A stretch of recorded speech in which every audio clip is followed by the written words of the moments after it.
Good morning. It is 7 o'clock and welcome to Mornings with Bridget and Frost. With Sophy and Wilfred, a very good morning from me as well. Lots to get to. Iran's courts say that Irfan Soltani, the 26-year-old who became the face of anti-government protests, has not been sentenced to death. Meanwhile, Britain shuts its embassy in Iran temporarily, and Donald Trump says he still believes the regime could fall. Protests erupt again in Minneapolis after immigration agents shoot a man in the leg just miles from where a mother of three was killed by an agent last week. X says its AI tool Grok will no longer be able to undress pictures of real people after pushback in California and the UK. Well, GDP figures have just been published, so we'll be getting a health check on the economy in just a second. And we'll be looking at the diplomatic battle over Antarctica. Militaries are banned, but that doesn't stop countries trying to flex their power.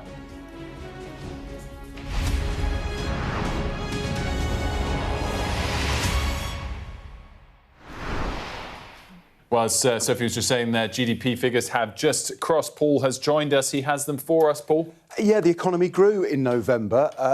2 months of successive small 0.1% declines in September and October, partly as the long wait for the budget depressed activity, it seems. Well, in November, in the month, latest figures from the Office of National Statistics, the economy grew by 0.3%. The 3 months to November, the sort of rolling average puts back into positive territory, so positive by 0.1%. Services performed well. That's the engine room of the economy. So if services are growing, the economy is likely at least not shrinking. Held back a bit by manufacturing. You remember the cyber shutdown at Jaguar Land Rover, massively important to the manufacturing sector. That was still lingering. So that's the picture. It will be welcome, and it's not stratospheric growth, but the year was ending in a pretty torpid state. So, if December was good, then maybe things look a little brighter. I'd just add to this, November obviously was the month of the budget, which was at the end of the month. So I think it was November the 26th. Those 2 months, September and October, where we had slight declines of 0.1%, a lot of people were saying because of uncertainty leading into the budget. That would, by extension, have been a reason for slower growth in November because obviously the budget came right at the end of the month. So it is encouraging to see in a month that essentially is before the budget, when that uncertainty still remained, the growth was positive again. So 0.3%, the number. People had expected it to be 0.1%, so it was better than expected and better than those 2 prior months where we had a slight decline. Obviously, in December, in a month's time, when we get the December data, we'll see what the reaction to the budget was. But it shows that uncertainty effect was a little bit less than expected. Exactly right, and your point about the timing is exactly right. It was a long wait. Budgets are October, right? That's when they happen, and we waited right till the end of the month.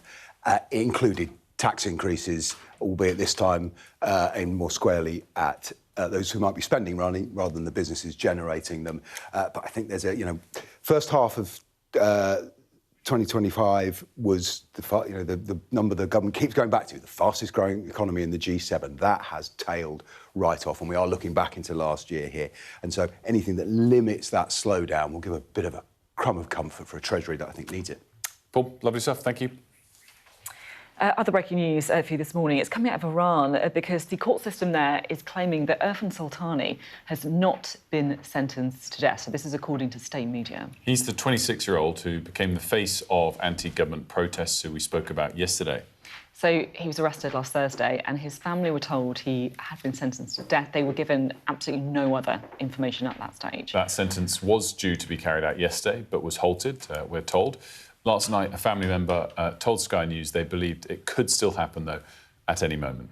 And also, look, it's significant because President Trump's always said that if Iran planned to execute protesters, that would be a red line for him, so he would take action, effectively. But I guess the fact that the British embassy in Iran's been temporarily closed does indicate there is still a nervousness, uncertainty about what Donald Trump could actually do next. Let's listen to Alex Rossing.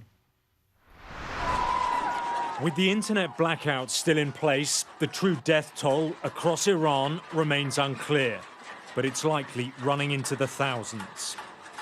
Sky News has spoken to one woman in Tehran who attended the protests, and her testimony is chilling.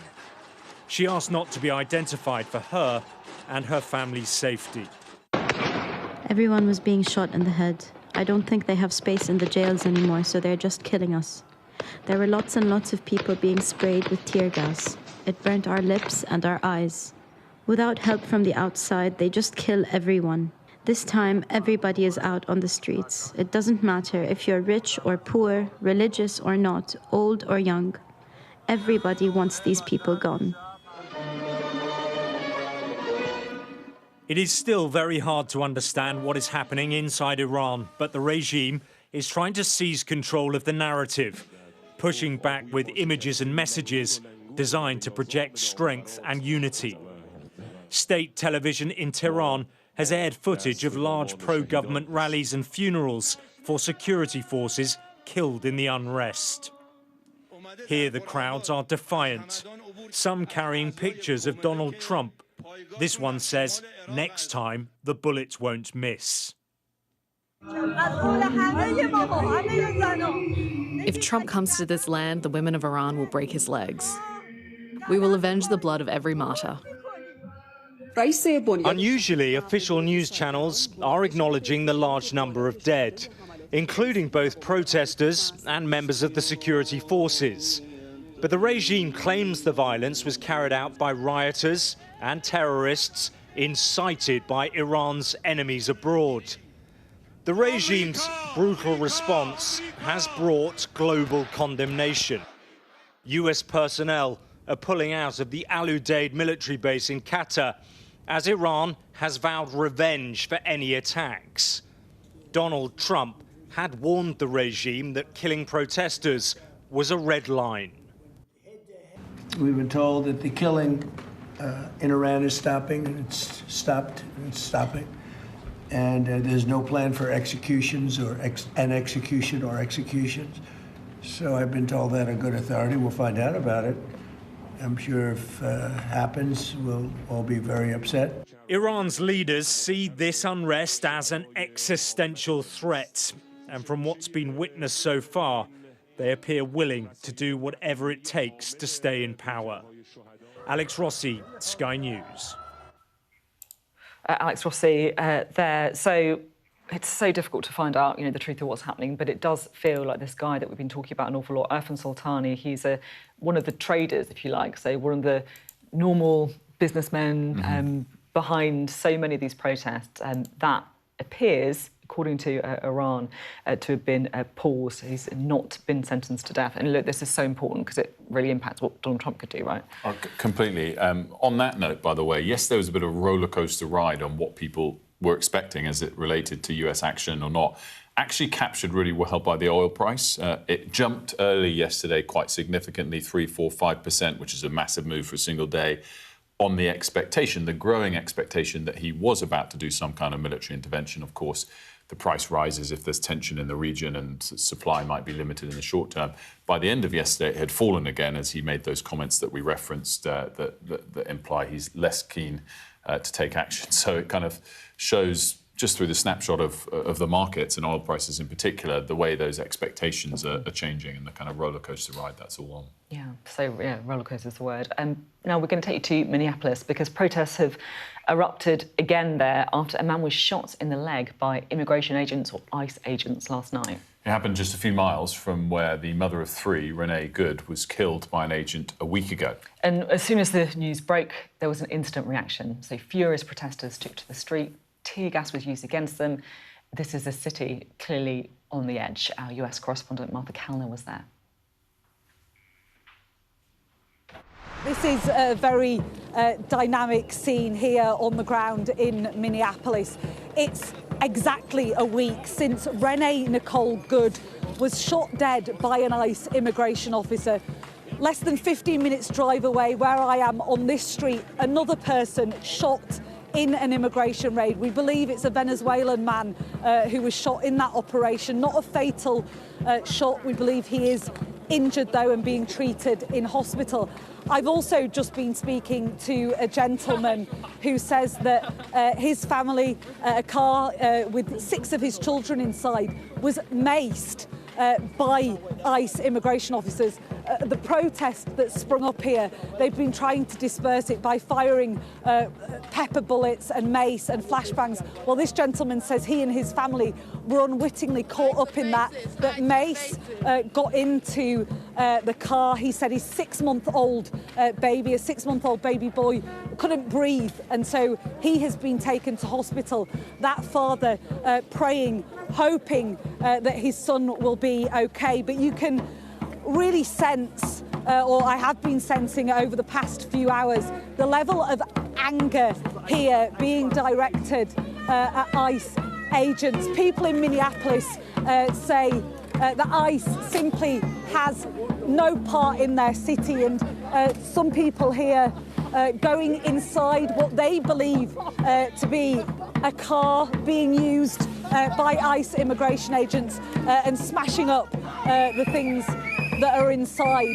As I say, a very fluid situation. Every so often, some of the protesters launch snowballs or even fireworks towards the immigration officers, and the immigration officers are responding.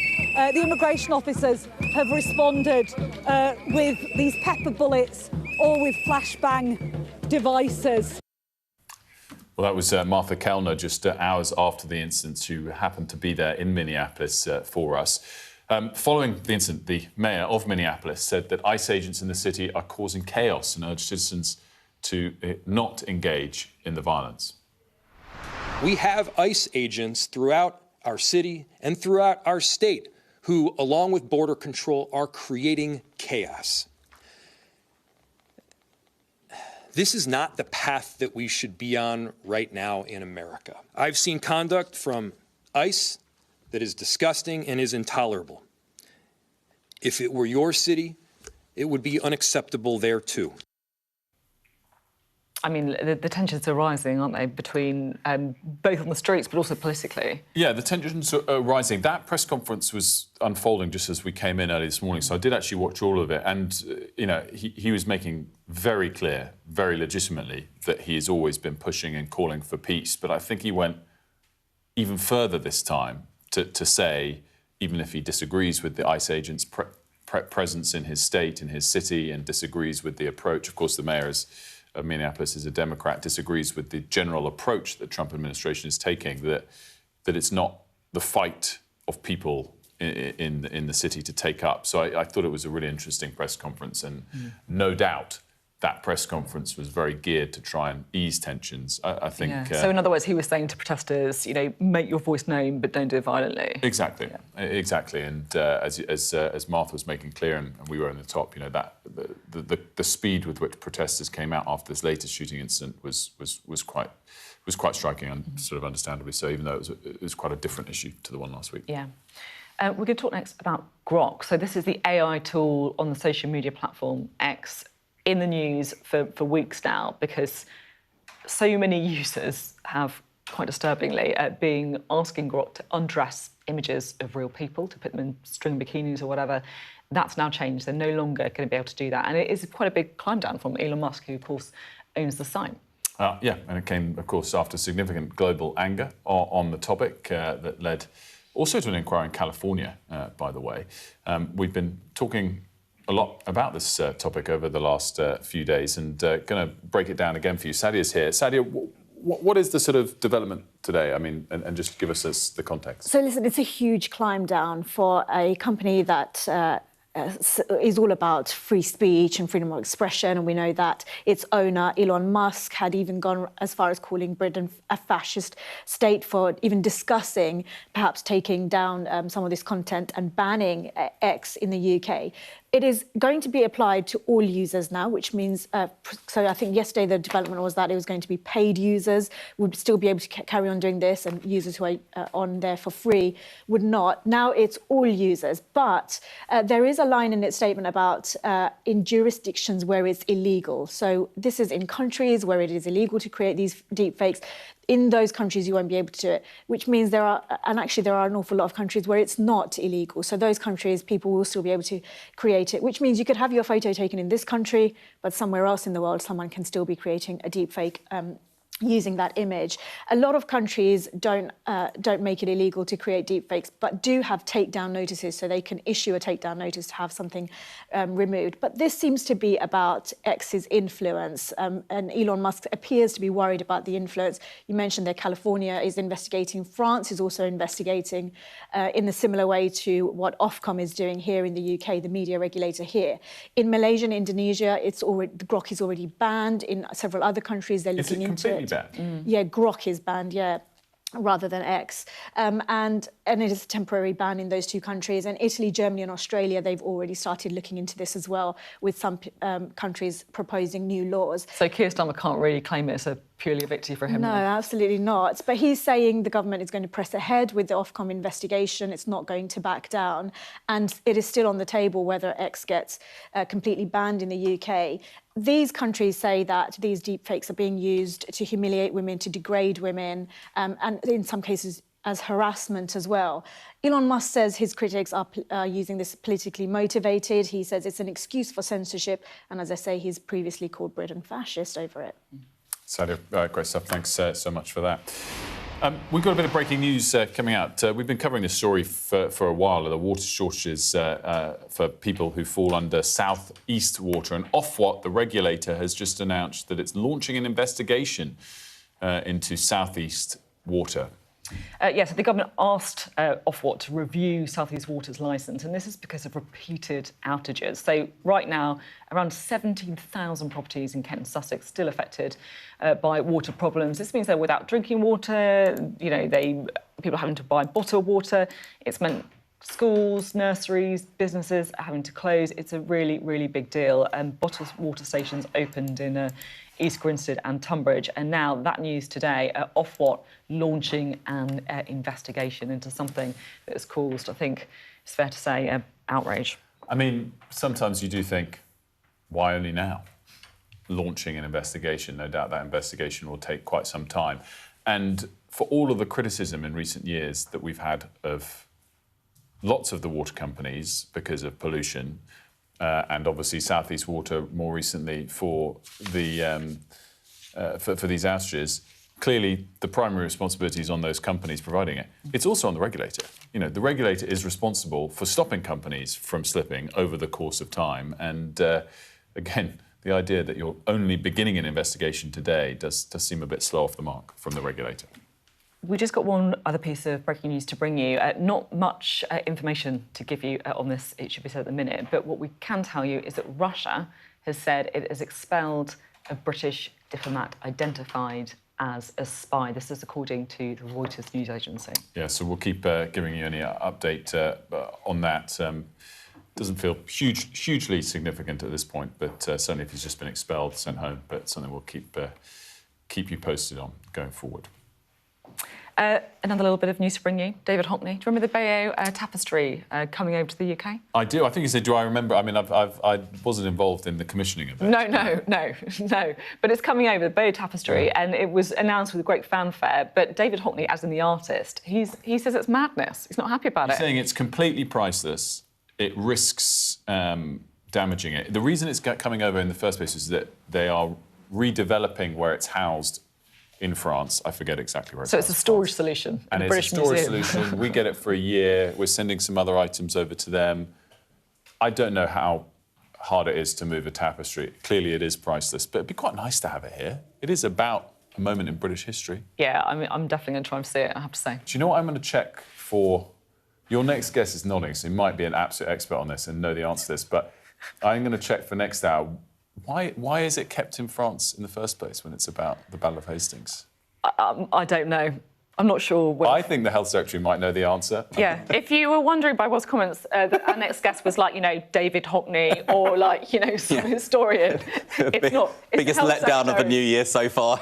Good to see you. You're going to go see it? I'm afraid the answer to your question is not my period, I'm afraid. I was early modern history and modern British and European history at university. But I think it's really exciting. I will be doing my best to go and see it. Yeah. I think it's great that it's here. Yes, it's great we can be France's storage solution on something so precious, but it's part of their history and ours, and it's a reminder of of actually the unique relationship between Britain and France, you know, oldest rivals and actually closest friends today. So, yes, I'll be going to see it. And please don't ask me about tapestry removals, display. I'm unsurprisingly, I don't have. I'll be honest, it wasn't planned on my interview notes. I'll be honest. The buried tapestry, but there you go. What was though is these NHS crack teams. So you're sending them to areas of high unemployment, I guess, to try and get people off sick leave and back into work. Is that the idea? Yeah, look, the great thing about the progress we're making in the NHS is that as well as helping people back to health, we're often helping them back to work. And there is this link between the health of our nation and the health of our economy. And so this initiative, I think, does two things. One, it shows that both investment and modernisation delivers results. So where we've sent these crack teams of clinicians in, we're cutting waiting lists 3 times as fast as the national rate of improvement. So that's encouraging in itself. And we're doing that not just through money, but through ways of working and big productivity gains there. The second reason that's important is because people hear me and my colleagues make announcements all the time. This shows that politics does make a difference, that voting Labour at the last election is changing things. And, you know, that is so important for me to stress at a time when we're talking about something that's going well, that, of course, there are still big challenges in the NHS. I don't want to dismiss or downplay the trolleys in corridors or the people who are still on waiting lists, but it is moving in the right direction. And that's such an important thing for people to have confidence in. One of the big challenges in the NHS is maternity care. It's something we've done a lot of reporting on. Last week, 6 unbelievable women came into the studio and they talked about their experiences giving birth. They talked about being ignored, not listened to, their lives being put at risk. It was pretty compelling stuff. And honestly, they were quite frustrated with the speed of progress. They didn't really understand why you're commissioning another review rather than just getting in there and making change right now. And I just wanted to play something that Rachel, one of the mums, said on the programme for you to listen to. The Labour government know that there's problems. Why is change still not happening? And I think that's important for me. Let's actually make change. And it's why I will be campaigning on this forevermore until no other woman has to experience what I experienced.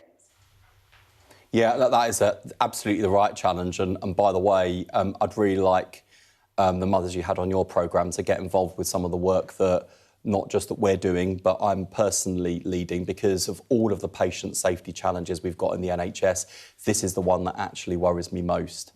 And the reason why I asked Baroness Amos to conduct an investigation into the state of maternity services is I wanted to get an accurate reading on the scale of the challenge across the country. I guess their challenge would be, we know the scale of the challenge. We've had reviews before, we've had hundreds of recommendations. But this is the challenge, though, Sophie. So we've had those reviews, we've had hundreds of recommendations, to the extent where lots of maternity services and the staff who work in them are struggling to see the wood for the trees. So what? You said, well, let's go and get more recommendations. In some cases, Sophie, I've seen examples where one review has recommended to a trust to do one thing and the Care Quality Commission has come in and told staff to do the exact opposite. So what I need to do is make sure that we have absolute clarity about the urgent priorities. I've not sat on my hands, by the way, in the meantime. We've already invested over £120 million to improve maternity services. We've got a number of measures that are going into maternity units that are making real improvements already. But I want to make sure that we're providing the NHS not just with the resources, but also the right marching orders. And I want to make sure that families are involved in that. We'll make sure that we keep doing that. I'm very happy to. Yeah, we're going to keep doing more stuff on the programme. It'd be great to work with you on that as well. One other thing I wanted to ask you about is a potential ban on social media for under-16s. You said before that giving kids access to social media is a bit like giving nursery children a hammer and nail so they can learn woodwork. So it sounds like you think a ban could be a good idea. I'm so glad we are having this debate. I'm really glad the Prime Minister has said to Labour MPs that nothing should be ruled out.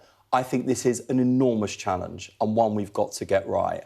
I really worry, as our country's Health Secretary, about the impact that social media is having on the health, the well-being, the education, the learning and the life chances of young people.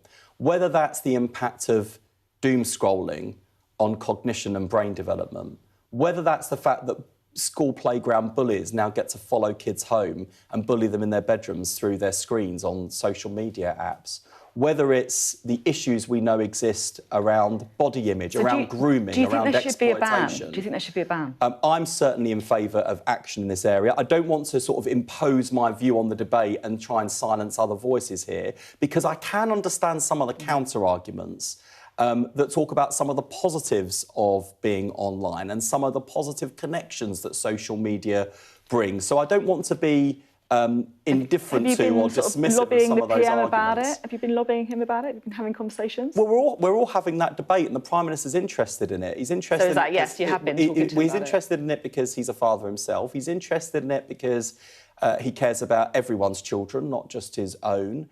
And we are having a very active debate. And has he moved his position? Because it feels to me like he has shifted a bit on it. Is that fair? I don't know about that. I think it's a good thing that he's encouraged debate in this area.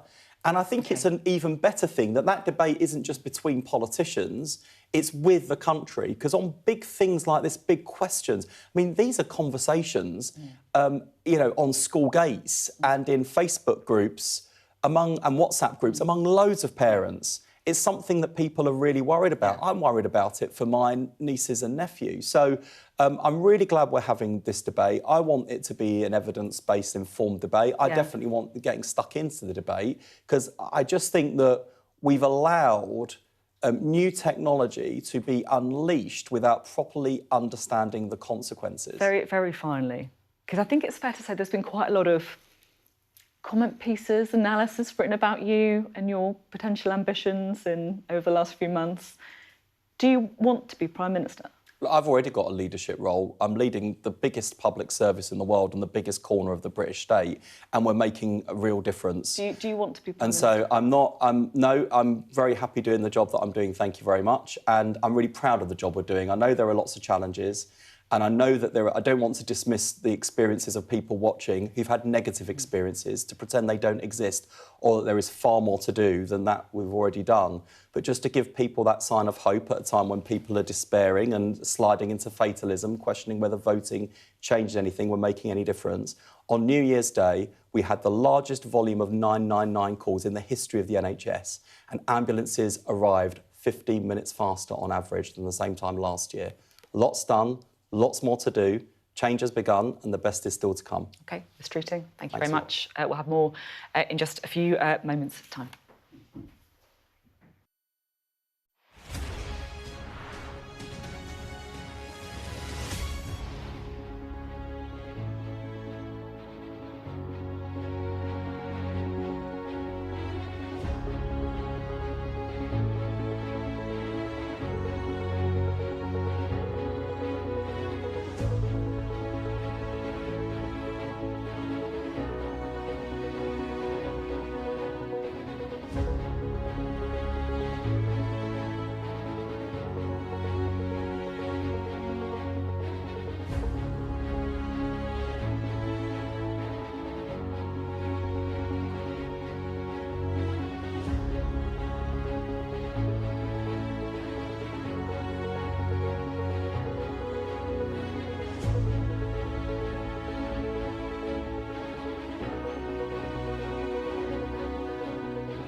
The best thing about being a Sky News journalist? I'm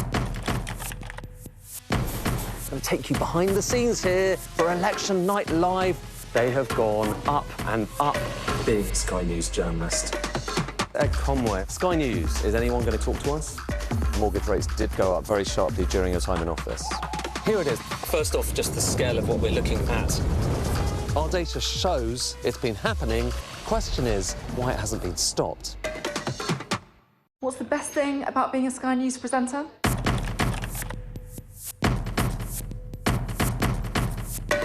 We've done the work and the reading, so you don't have to. Being a Sky News presenter. Hello and welcome. Westminster, the heart of British politics.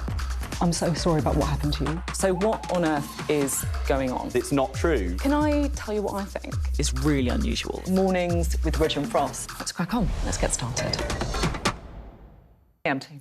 Welcome back. Let's remind you of the top stories this hour. A Venezuelan man in Minneapolis has been shot in the leg by an ICE officer just miles from where a mother of three was killed by an agent last week. Protesters have since clashed with agents and police officers in the US city. The Department of Homeland Security said the man violently resisted arrest and the agent acted in self-defense.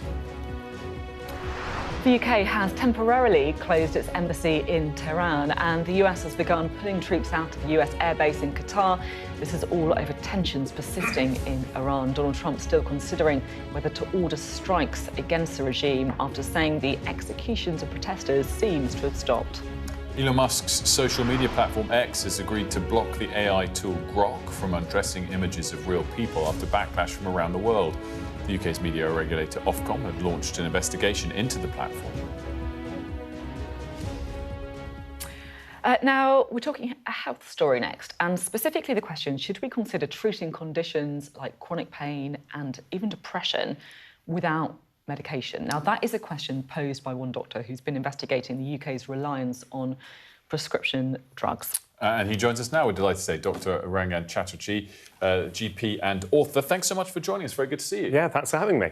So both over a programme last week and your book, you explore some of those conditions. I think type 2 diabetes, chronic pain and depression, which I guess are probably quite widespread conditions in the UK, and whether we're treating them in general too often with just medication rather than other solutions. Yeah, I examined this in the Channel 4 show Live Well with the Drug-Free Doctor, which came out last Thursday. And essentially the idea is that as medical professionals, the prescriptions we give out in the UK have gone up by 80% in the past 20 years. Now, that's quite a staggering amount. If all of the prescriptions we were giving people were helping them, that would be a good thing. But the uncomfortable truth is that for some conditions, they're really not. A lot of the time, the medications we give are merely there to suppress symptoms and not get to the root cause of the problem. And so what I did on the TV show is show that for three of the conditions that are costing the NHS the most money, type 2 diabetes, chronic pain and depression, I went through case studies to show that actually it is possible for some people with those conditions to heal without using medication. And I think the response to the show has been phenomenal because I think if you ask patients, would you like to try and heal without the use of medication, most patients would say yes. So I think it's important to say, you're not anti-medication, not anti-drugs. You're not one of these kind of woo-woo, it's like your medical background. What you're saying is it's used as a quick fix sometimes, and actually there are better ways of addressing those root causes. And exactly. Look, modern medicine is life-saving. It's just phenomenal what it has done over the past few decades. At the same time, we have to recognise that modern medicine is not fantastic for everything. It's good at certain things, but not everything. So type 2 diabetes, for example, is a condition that is driven by the way we're living our modern lives. That's not putting blame on people. I get that modern life is tough, but nonetheless, many clinicians, like myself, have been helping people put their type 2 diabetes into remission for years. How do you do that then? What should we be doing? Well, first of all, you need to empower the patient. You need to help them understand that, hey, this is a condition driven by your lifestyle. Now, there's probably some things in it that you may not be aware of that contributed to this. Would you like me to help you understand what those things are? Now, if a patient says, no, just give me the medication, I will respect that. But a lot of the time, we're not giving patients that option. So in the show, for example, we showed that there's an approach that Dr. David Unwin uses in his NHS practice in Liverpool, where he has saved hundreds of millions of pounds in terms of his drug budget by putting now 154 patients, helping them reverse their type 2 diabetes by strategic elimination of carbohydrates. And that doesn't mean everyone has to do that. If you have type 2 diabetes, it may be at that point you need a different diet to someone who, let's say, doesn't have that condition. But depression is another thing that I think we need to take seriously. And I was really pleased that that came up in the show because 20% of the UK adult population are currently taking antidepressants. Now, I don't think you need a rocket scientist to go, there's something wrong with that. Do we really think it's okay for 20% of the adult population to be taking antidepressants? Well, I would say, again, it's not about putting blame on people, but it's about helping them understand that there are other things that you can do for these conditions. So let's just explore that a little bit more, because I guess when people are depressed, it's a very desperate time, and you don't want to not give them a drug that might help, even if it's only initially in the short term. So how do you address that with your patients, if it might then mean not giving them something that they feel they need? And what's the message to people out there who might be experiencing some form of depression, of how they can try and improve their situation without taking a drug? Yeah, it's a great question. Look, first of all, I'm not talking about depriving people of treatment that could be helping them. I'm absolutely not talking about that. What I'm talking about, the idea is that depression is a great example, okay? Someone's not feeling good in their life for a variety of different reasons. Now, is depression a disease to diagnose, which is how we treat it in medicine, or is it a sign that we need to understand your life a little bit better? Perhaps, for example, your depression makes sense in the context of your life. Let's say you've left your family, you've gone to the big city for a better job, but you're lonely and you're isolated. Well, maybe feeling depressed is an appropriate response to the state of your life, but that's not how we treat it in medicine. So it's all about having these open discussions with people and helping them understand that perhaps medication is what you need, but perhaps it's not. And I think as a society, we're too quick to rush to medication these days. I'm not blaming doctors, right? Because I understand the system. If you've only got 10 minutes with a patient and you've got 5 people waiting outside, before you know it, it's easier to give a prescription. But often that doesn't get to the root cause of the problem. It's been fascinating. Yeah. Really, I just a quick follow-up on that. So is the teaching wrong?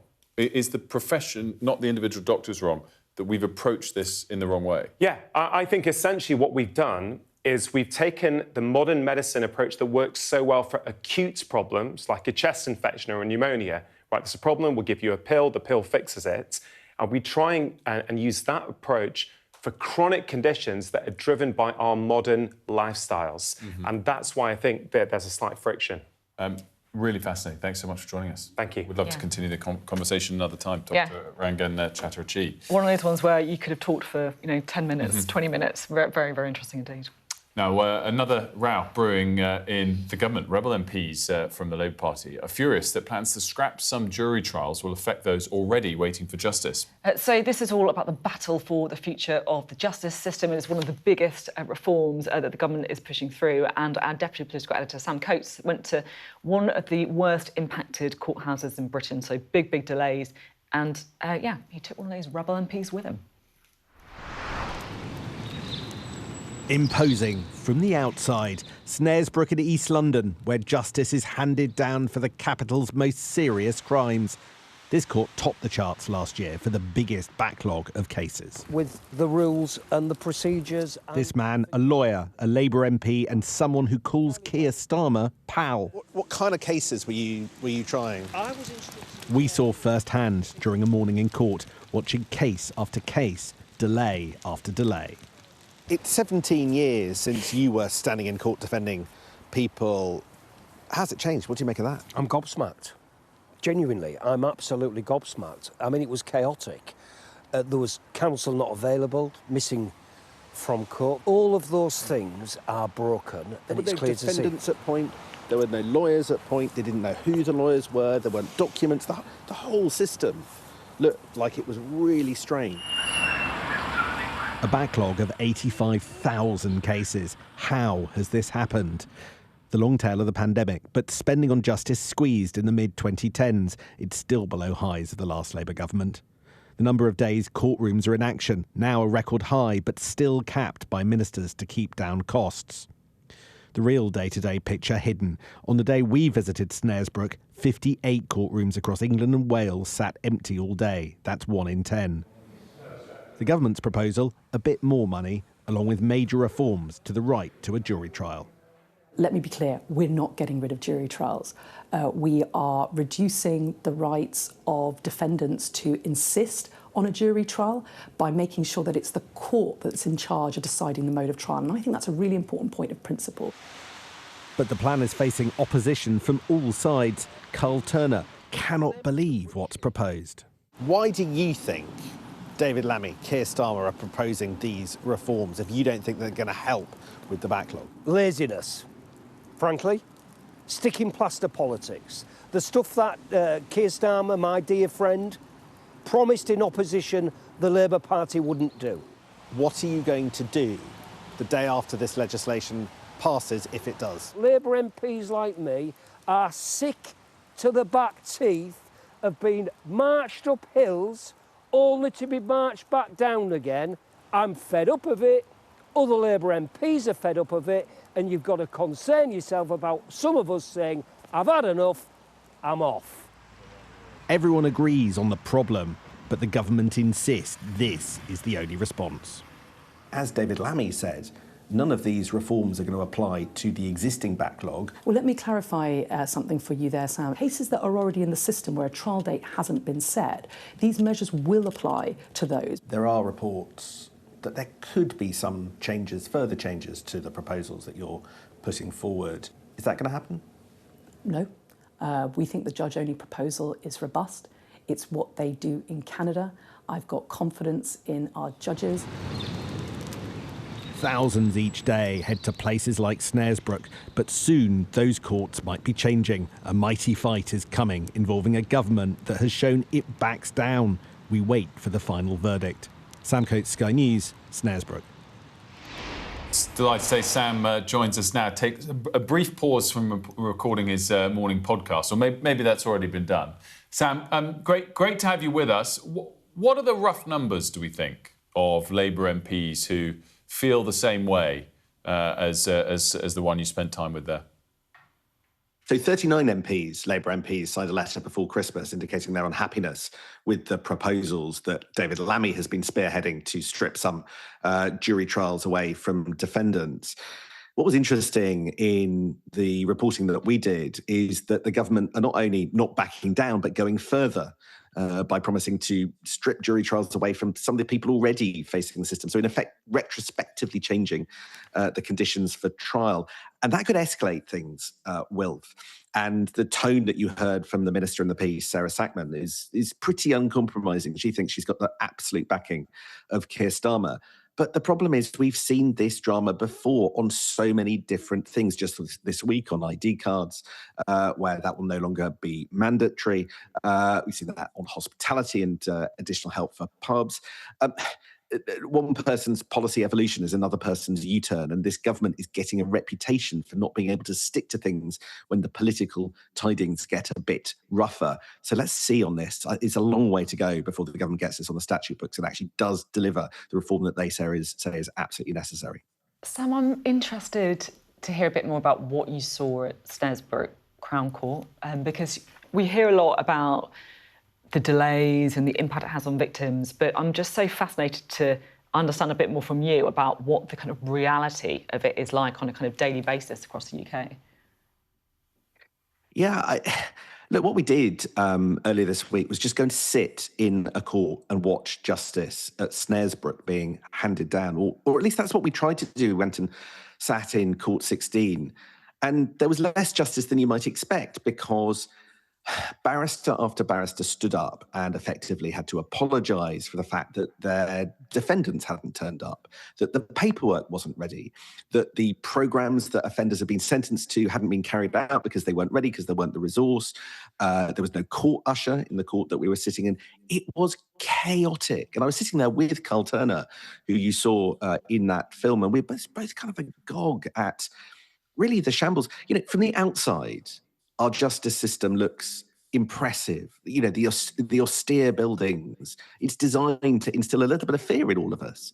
But when you're sitting in there and you discover that somebody's emailed a psychiatric report to a personal email address and nobody's got it in the courtroom, or just nothing is ready and the technology doesn't work, the heating doesn't work in these buildings, sometimes you just see, you know, there's one case on Monday where a jury had been sitting around on Tuesday, where jury had been sitting around for 2 days, and the barristers hadn't turned up. In the end, they just dismissed the jury. The incredible waste of time and money. So the calculation of generations of MPs back to 2010 is you can squeeze the justice system because who cares really about offenders? I do wonder whether just the entire political mindset needs a bit of a rethink about how we manage our courts, our defenders, on behalf of our victims, the whole process. Yeah, I mean, just listening to that kind of makes you kind of explode with frustration, like the waste of time and money and all that kind of thing. But also, like you say, these are real people. These are people who've been accused of something, having to wait. These are victims who haven't been getting justice for years. I guess that's the point, isn't it? So there's resistance to scrapping jury trials, but then is there also a reflection that something has got to change? Because look at the situation now. Yeah, look, we hear from all sides in this piece. The government's case is the only way to deal with the backlog, to sort things out, is to reduce the proportion of jury trials by a bit. And there's hue and cry about that. But it strikes me that the bigger point that's being made by opponents is, look, just making this change to the jury system isn't going to sort things out. We need more money all over the place. The probation service, you know, just simply the job of carrying offenders to and from prison to appear in the courtroom often doesn't work. Offenders aren't there in the dock, or defendants aren't there in the dock when the judge demands them because, you know, the vans carrying them haven't turned up or they're not being taken up from the cells. Money is needed to sort that stuff out. And really, our political system's been in turmoil for the better part of a decade. Ministers haven't focused on stuff enough. And this is the consequence of kind of a broken politics. Sam, just on the politics, on the jury trial part of it, do you smell a U-turn coming or a watering down coming on that specific part? Now, there's been a little bit of a suggestion of a U-turn, but in the film, what you saw was the Courts Minister, Sarah Sackman, absolutely saying, no, we are totally confident with our plans. We're not going to back down. The thing is, Wilf, 39 MPs have signed up to a rebellious letter before Christmas, and around 40 MPs is all it took for this government to back down over hospitality, over farmers. You know, we're in the danger zone. It's up to the Labour Party, it's up to Labour MPs in Parliament to decide whether or not they will stick or twist on this plan. The story of 2026, in my view, is Keir Starmer really in charge? Or has he effectively had to hand over control of where things go to his parties? So the real answer to your question is that's in the hands of Labour MPs, quite possibly. Sam, as always, a pleasure. Make sure to subscribe to Politics at Sam and Anne's podcast if you haven't already. Would have got a preview of that excellent discussion with Sam there. We're going to have a quick look now at the weather. Dinner under the stars tonight? That reminds me of our travel insurance. You mean All Clear Skies? All Clear Travel Insurance sponsors Sky News weather. So it looks like pretty changeable weather over the next few days. Disruptive rain possible in the south today, as if we hadn't had enough of it already. Mostly fine if chilly, but southern England is turning wet. The north and west have a scattering of showers as well. And then the locally heavy rain is then going to spread across the southern half of England by midday, so loads and loads of rain. You can see it on your screens. Localised flooding possible as well, and the wind is going to strengthen too with some coastal gales. Elsewhere, though, it is looking mainly fine. There will be some showers wintry on northern hills and concentrated in the northwest and near western Irish coasts, and it will be a bit warmer there as well. Western parts, though, are going to see more widespread showers later. They're not going to miss out, don't worry. Central England is going to dry up, and then the rain is going to take over more of the east. Rain there will clear overnight, but showery outbreaks will spread to the south of Ireland and the southwestern half of Britain later. Clear skies, light winds over northern and central parts will bring some frost and some fog as well. All Clear Travel Insurance proudly sponsors Sky News weather. We're going to return to Antarctica after the break. Some fantastic reporting from there yesterday. A little bit more to come.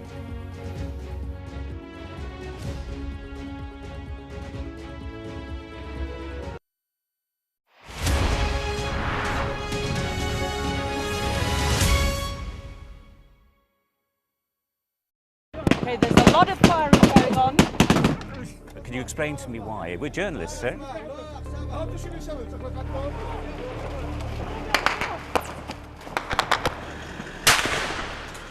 Let's go. Watch way. Right, we're going to get in. Right, get in. Get in. We just want to ask you a few questions about your involvement with ISIS. Next step for them quite often is getting on a boat and sailing illegally over into Europe. Es un solo procesamiento, una sola sacada. Whoa. Oh my goodness. Whoa. Oh my goodness. If you weren't affected, you'd be a bit of a strange person. Turn off the camera. Turn around and go away. Okay, but Listen, I told you 3 times. They saw 2 guys, 2 bad people. There's an absolutely packed dinghy. That is what it's like. Sometimes you have to put in an awful lot of hard work. It's worth doing. I suppose it is what we do. I'm Adam Parsons, Sky's Middle East correspondent. We've just entered Gaza. The vista out there is complete destruction. I'll always remember going into Gaza City during the war. All around us was destruction and the sounds of battle. I witnessed the scars of the October the 7th attacks, burnt out homes, bullet holes in walls and bloodstains on the floor. People were murdered, people were kidnapped. The Israelis insist that many of these prisoners are terrorists, but here the Palestinians consider them a blend of freedom fighters and political prisoners. These are the settlers in waiting, keen to start a new life. The least we can do is just kick them out of our land. Sky News, get the full story first.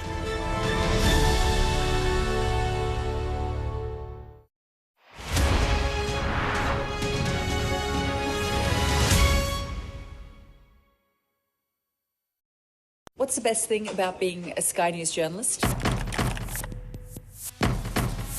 Who's funnier? Being a Sky News journalist. A special edition of The World with me, Yalda Hakim. Pakistan had the right to respond. You're like, what? Historic day here today. Congratulations, this is a huge moment. But what happens now? Welcome back. Despite the US president's interest in Greenland, America is pulling back its presence at the other end of the globe, Antarctica. This is a really fascinating report. It's by our science and technology editor, Tom Clark. He's been looking into whether the US is giving up its influence over the region. Its military activity in mining is all banned there, I should say, but there's a bit of a diplomatic battle going on. Compared with the Arctic, there's far less fuss about the other end of the world. For one reason, the Antarctic is a lot harder to get to. landing at Rothera. We're headed to the UK's Rothera research station in West Antarctica, a 5-hour, 1,000-mile flight from southern Chile, which, given the sea is below freezing, involves more than just tray tables and laptops. I suppose it's not much compared to what the pioneers of polar exploration had to suffer through. But a reminder that it's just as hostile and inhospitable as it always was. This station is dedicated to Antarctic research, but it's no secret that it serves another purpose, and that's maintaining a territorial presence on the world's 5th largest continent. The 1959 Antarctic Treaty prohibits military or commercial activities in this frozen wilderness. Several nations, including the UK, have formal territorial claims to Antarctica, but any nation can do scientific research. Science is the geopolitical currency in the region, and in the Chilean port of Punta Arenas, you can see the hardware behind it. Britain's muscle down here is Sir David Attenborough. Well, the new icebreaker named after him that's preparing to return to Antarctica. and it speaks to the shifting geopolitics of the region. It's currently the most modern and well-equipped ship working in Antarctic waters to do research. Yet the Americans, and I wonder what Donald Trump would think about this, because he's cancelled the lease of the icebreaker they used to use down here, they've had to resort to using this ship, which is owned and operated by the Ukrainian government. It's perhaps more accidental than strategic. Donald Trump slashed funding for climate research, but not very America first. At the moment, the US is withdrawing its presence from Antarctica and cutting its funding, particularly for science and the support that it gives its science. So there is a change in the leadership and the balance of power, if you like. Russia has the most Antarctic research bases, the UK and the US, 3 each. But China is expanding its presence, opening a new station in 2024 and another now in the works. China does it because they want to maintain options for future growth in fishing and just future flexing their capabilities in every dimension. Although there are fisheries, minerals and oil in Antarctica, there's no race for resources just yet. But it was a pursuit of profit in the shape of whales that helped drive early exploration here. Now, as the Antarctic warms, its ice melts and territorial conventions seem less stable. Who's to say how long this continent remains a wilderness? Tom Clark, Sky News, Antarctica. What amazing 2 days of reporting we've had from him. Yeah, it's been extraordinary, absolutely extraordinary, particularly in this kind of geopolitical world where it feels like all these different regions are being battled over diplomatically as well. We are out of time for this hour, but we'll be right back with all the day's top stories. Don't go anywhere.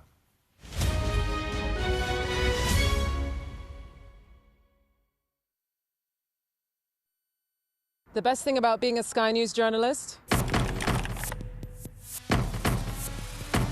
They call him the king of the jungle. Being a Sky News journalist. Yusra Al-Baghir has this report. And this is what's left of it. As a woman of colour, how did the Harris campaign speak to you? People risk their lives to speak to us for this report. Mr. Zuma, Sky News. We're trying to see as much as we can.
Good morning, it's 8 o'clock. Welcome to Mornings with Ridge and Frost. With Sophy and Wilf, good morning from me as well. Let's get to it.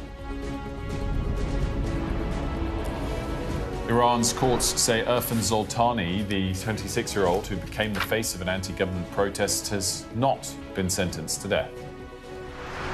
Well, meanwhile, Britain has shut its embassy in Iran. It says temporarily. Donald Trump says he still believes the regime could fall.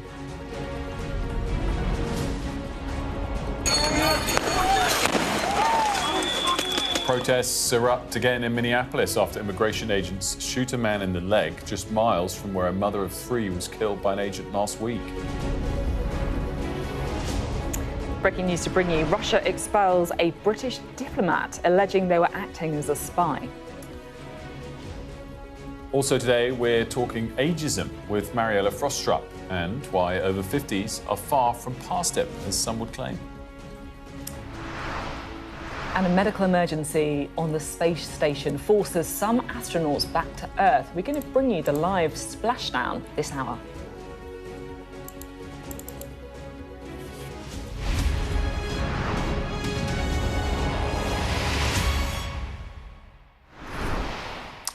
Good morning and welcome to the programme. The court system in Iran has said Irfan Zoltani has not been sentenced to death. The protester we thought was no longer, according to state media. He is the 26-year-old who became the face of anti-government protests. Well, after his arrest last Thursday, his family were told he had been sentenced to death. They were given no other information at that time. That sentence was due to be carried out yesterday, but was halted. Last night, a family member told Sky News they believed it could still happen at any moment.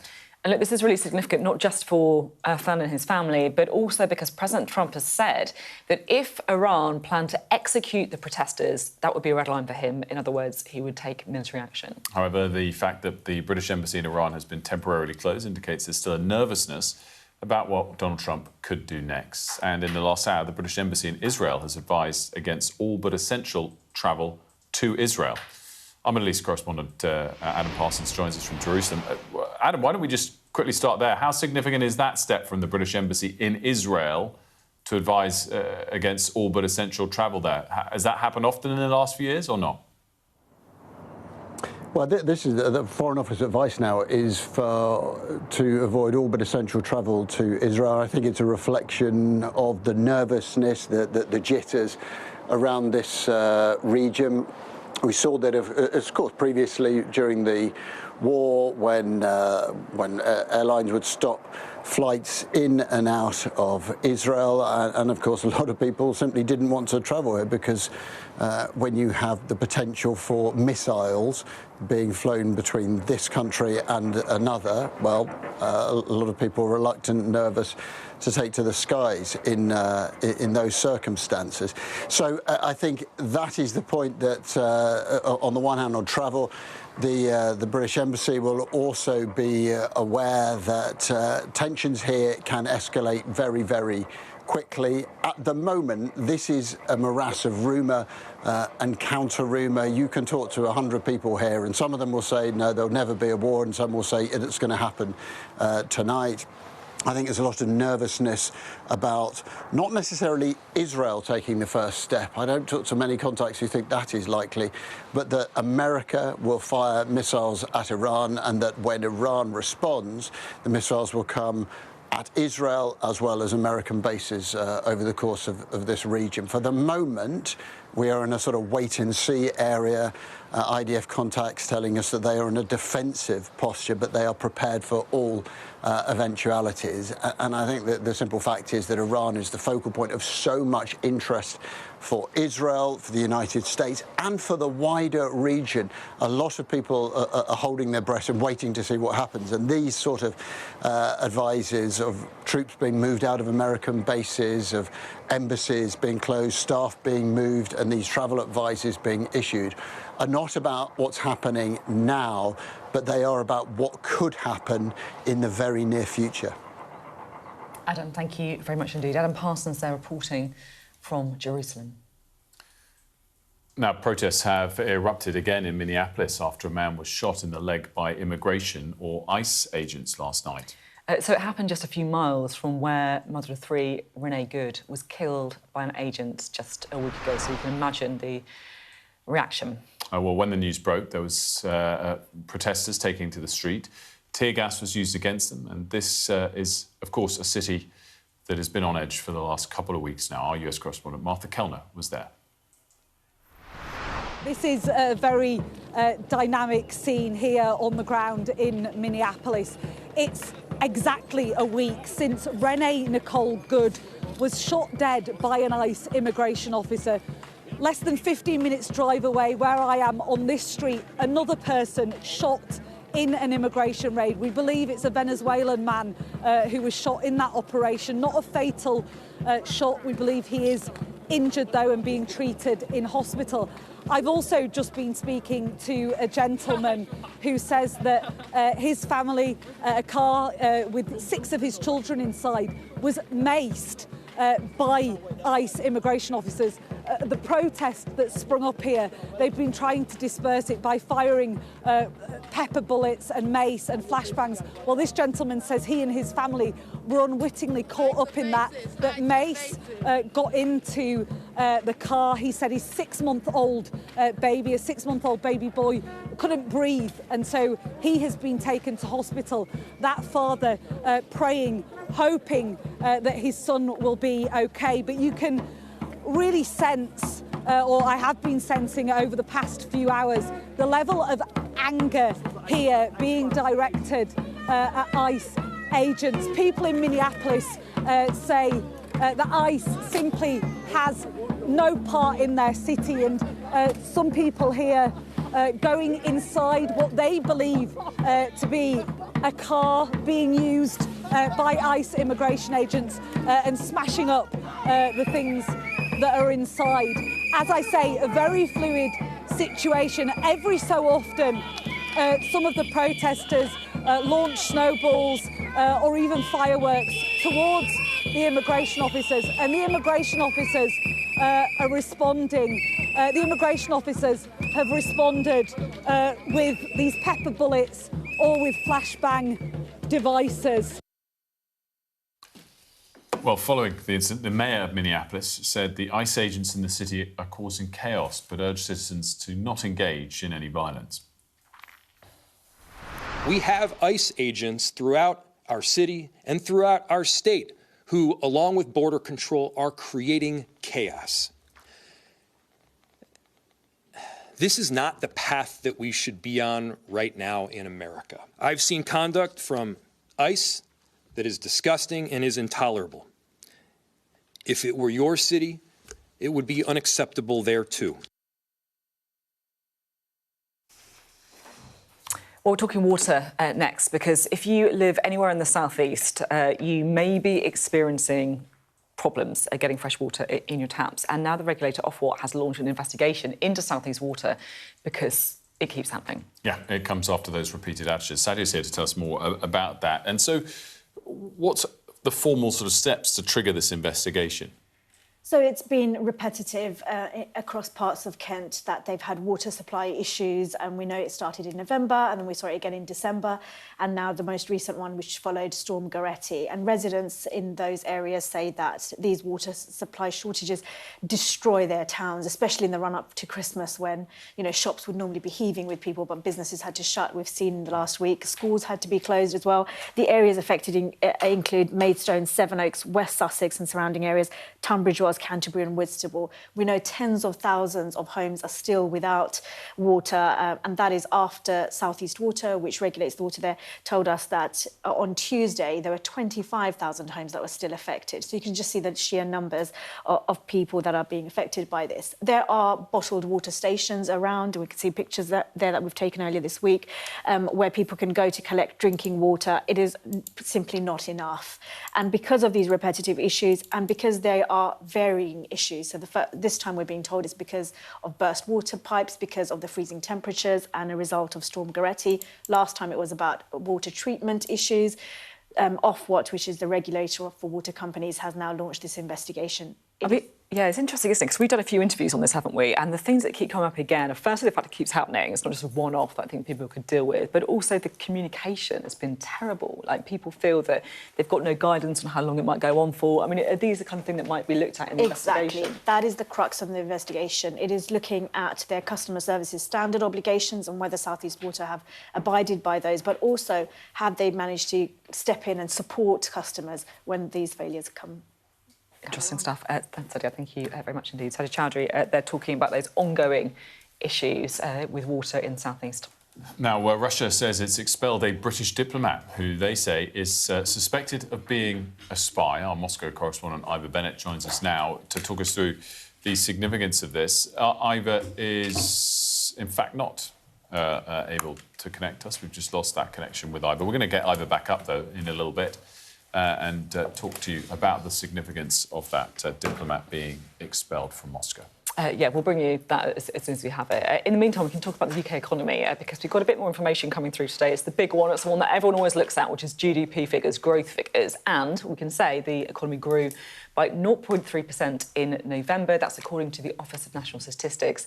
It's after a 0.1% decline in October, so I think there'll be relief about that. So a nice little beat on the expectations and an improvement from the prior month. Paul's here to tell us all of the significance of this. Paul, what jumps out for you?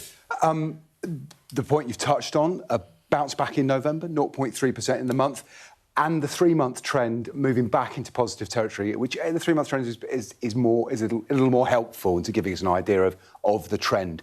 I think we've got a chart I can show you. Usually like to have a chart in my back pocket. Chart. Here's a chart. There you go. Wilfred, love this one. So that is the orange line is a three-month trend. So that's month by month, looking back. What did the economy do? Did it grow or contract in the 3 months? And the bars show us what was contributing or subtracting from growth. So I do like that chart. So if we go to the right-hand side, November, you can see we ticked up from an economy that was over in 3 months had actually contracted. So we're looking at the orange line here. This is the orange line. Exactly that, the orange line. So you follow the orange line, that gives you the 3-month trend, updated each month to look back 3 from that starting point. We can see the middle of the year, growth was very positive in the UK. Government talk about that a lot still. Go to November, we've ticked back up. The light blue there is the services sector contributing positively to GDP growing. The purple below the line, so holding the economy back, interestingly, is construction. And that's the one thing I'd flag here. Build, baby, build, right? We're in a government that wants to build. In fact, we'll see what the government says. They point to that building. But the construction sector is contracting.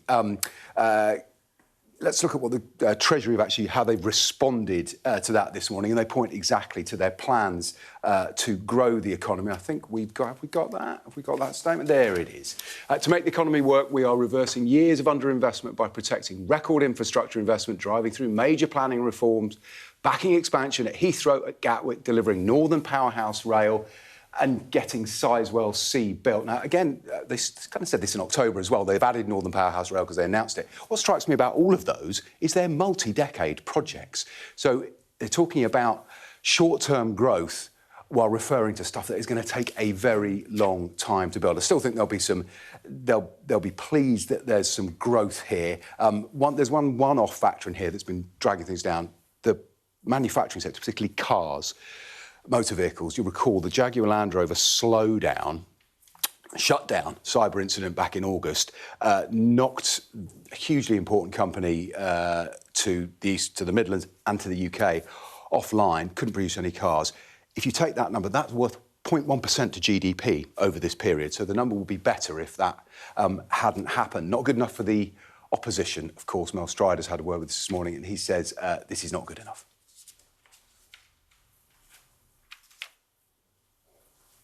Overall, if you look at the picture of growth under this government, it is extremely weak. And of course, any upward movement in growth is to be welcomed. But at the same time, you do have to see it in the context of what's been going on in the past, which is a flatlining economy. And indeed, over the quarter up to the end of November, 0.1% is nothing to feel smug about if I was the Chancellor.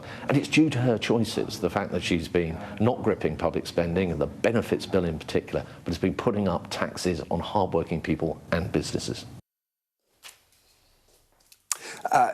You'd expect Mel Stride to say that. As you would expect, the Chancellor is going to be out and about trying to do something about this. Next week, she's going to be in Davos, so many other people, including Donald Trump, whether she'll get much time to land her message. But I think there's a foundation as we move into a new year. The uncertainty about the budget, which was reflected in these numbers as well, still is over. Time to start judging on the numbers we get for this year rather than still looking back at last. Well, great stuff, thank you. Well, we were trying to go to Ivor Bennett a little bit earlier in the hour, talking about that news that Russia's expelled a British diplomat, and we're very pleased to say that he is there now. Ivor, thanks so much for being with us. So what's going on then? What do we know about this? So this is just the latest in a long line of expulsions of British diplomats from Moscow that have been going on for a number of years now. In this case, the diplomat has been accused of spying. Moscow says they were a British intelligence officer operating under the guise of an embassy employee. They've been stripped of their diplomatic credentials and accreditation and given 2 weeks to leave. Now, no evidence has been put forward by the Russians to back up their claims. We haven't heard from the British side yet. I have asked the embassy for comment. That will come through and we'll bring it to you when we get it. But I imagine the UK will be disputing these claims pretty strongly, as they always do when these expulsions happen. And in this case, the Russians have said that if the UK responds with an expulsion of their own in London, then more will follow here. So seemingly no end in sight to the tit-for-tat of expulsions that have been going on, as I say, for a couple of years. Now, as is always the case here, this expulsion the Russians made quite a spectacle of it, announced with great fanfare, with a simultaneous summoning of the British deputy head of mission here at the embassy to the foreign ministry. Camera crews and TV reporters from Russian state media were there to meet the British diplomat and the contingent as they arrived at the foreign ministry, and that footage is now being splashed all over the TV bulletins and Russian media outlets here, all designed to reinforce the narrative that Britain is public enemy number one here, out to attack Russia, as the Kremlin seeks to try and reinforce their narrative that Britain is out to get Russia. Ivor, great stuff. We appreciate that. Thanks for coming up for us there, Ivor Bennett in Moscow. I wanted to get you up to speed on a couple of other stories now as well. And firstly, just the latest on Grok. Now, we've been talking about this for quite some time. This is the video editing tool that Grok, which is owned by X, formerly known as Twitter, has allowed people to, under what was called spicy mode, to take clothes off people, real-life people, at times even underage people. Obviously, there's been a lot of uproar on this in recent weeks, particularly in this country. And initially, their reaction was to restrict that spicy, amazing, that's what it's called. I can't even. I know, spicy setting to just premium people who are paying for it, and they've now removed it entirely from all users. They have. And this is a backlash in some countries have actually gone as far as banning Grok. California launched an inquiry, and the UK government also came out very strongly against it as well. There's another thing that I just want to bring you that we did in the last show with West Streeting, because this is quite interesting. The Grok argument, I think, has only given fuel to this wider debate across the whole of the UK, but also particularly in the Cabinet, about whether or not social media should be banned for under-16s.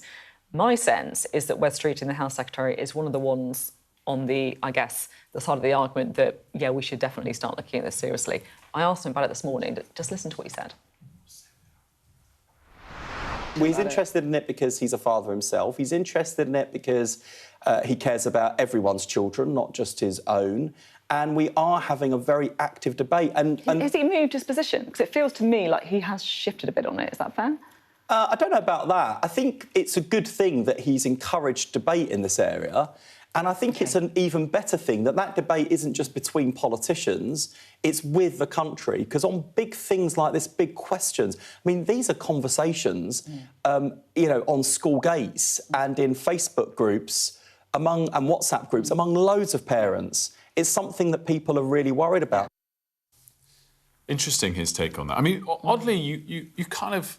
we've discussed this before. I kind of have sympathy if the government does come to that position. I don't personally see that as a U-turn. No. I see it as an evolution of a position. And we've been saying this as well. You know, it's about a month in now to the Australia ban, and we can see. We'll be able to see if it's working or not. By the way, it's funny, transitioning from a Grok story into that, one does then wonder whether AI tools should be banned from under 16s if we go down this slippery slope. I think most people see the AI tool as it's like Google of its day. You know, you can get lots of information, you can learn a lot from it. I guess people will start to ask. And it's the regulation of it as well, isn't it? Like anything new, regulation just has to catch up on something that's moving so quickly. I just want to talk for a minute now about getting older. Look, you might be someone who is embracing it, loving it, dreading it, whatever. It happens to all of us. We've got to talk about it more, I guess. And we're going to do that with our next guest because, interestingly, an increasing number of people are feeling invisible once they reach 50. That's according to new research by Stay Sure. And the broadcaster Marilla Frostrop joins us this morning. I'm so interested to be talking about this with you. Sorry, I'm just laughing because I'm thinking of Grok and I'm thinking one of the ways in which you know that you've got older is that nobody wants to use you on one of those, use those Grok AI tools on you. Anyway. It's one of the many benefits of getting older, I guess.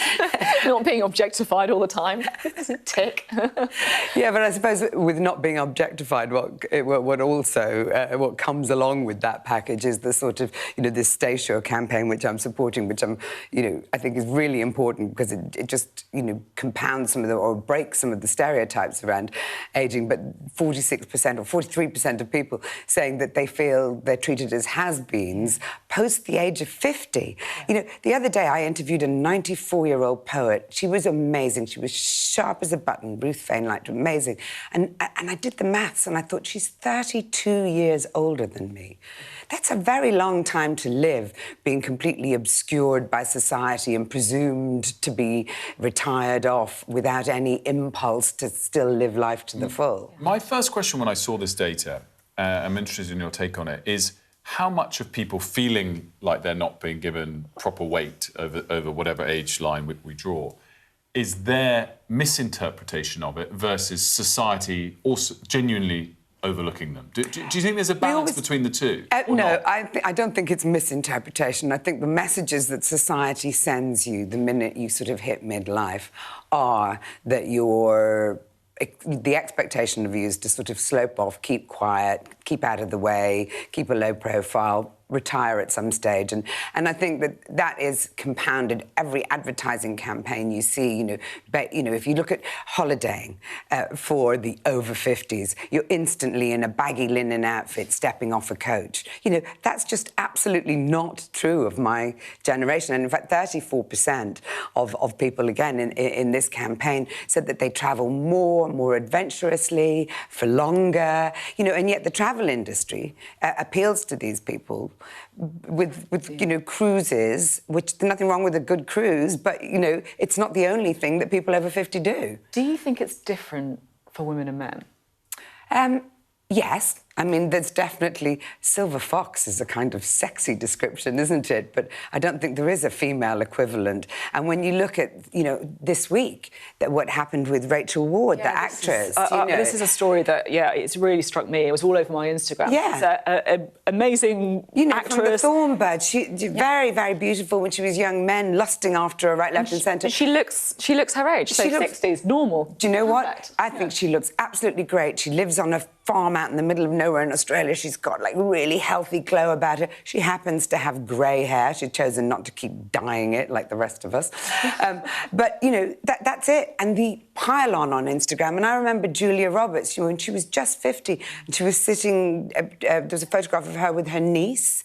And the pile-on then, she's ageing so badly because she didn't have any makeup on and she just looked like a normal, very beautiful... actress. And the pressure, I think, for women, you're only... When people say, I wouldn't have thought you were that age, or you look young for your age, as a compliment, I don't even know if I want to look young for my age. I want to look healthy for my age, which is, I think, a completely different thing. What needs to change then? What's the adjustment that needs to happen? Well, I think things like this campaign, because you look at... I mean, it's sort of... when you watch the ad that they have, you sort of think, all those stereotypes, yes, people go zip-lining, yes, people go partying. I just went to my friend Angus's 70th in Rome, and everyone there was between my age, I'm 10 years younger than him, my age and his age, danced until 4 o'clock in the morning, That is what the younger generation that are the boring ones. They're the ones not going out anymore, right? My kids are staying staying in, and I'm coming up back at 1 o'clock in the morning, and they're like, Mum, what time do you call this? Exactly, it's flipped over, right? Ironically, this does raise a slightly different point. Like, there are a lot of things, but like being boring old dad now, as I am, like, I'm fine with that. Yes, you're fine with it in midlife, but I'll tell you what, when you get to 50 and above, your bucket list just gets longer and longer because you start thinking about all the things that you still want to do, and you realise that you have a finite amount of time.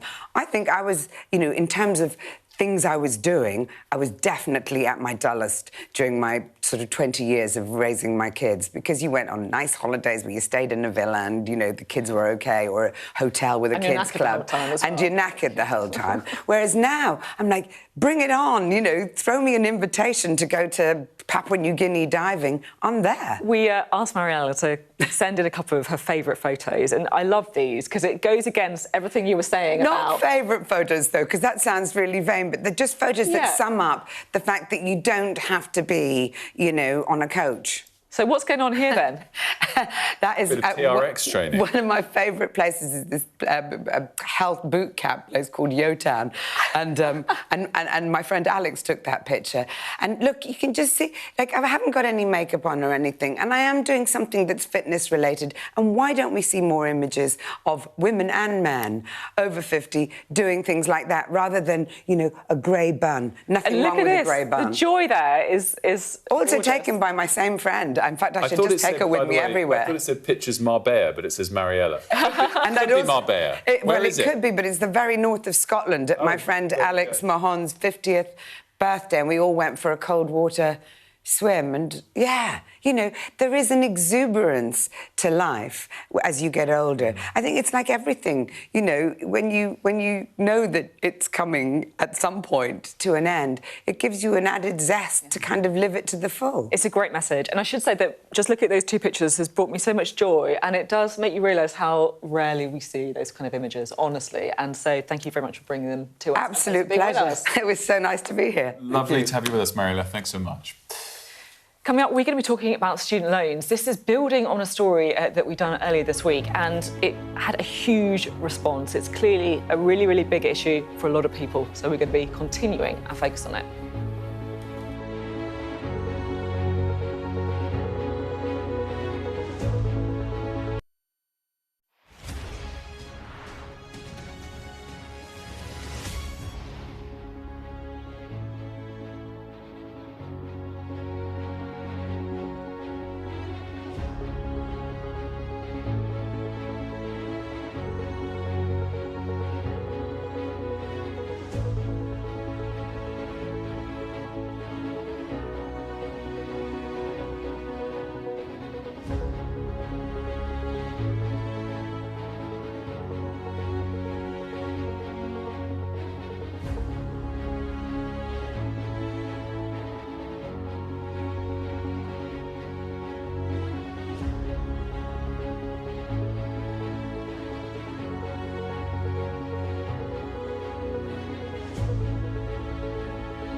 The best thing about being a Sky News journalist?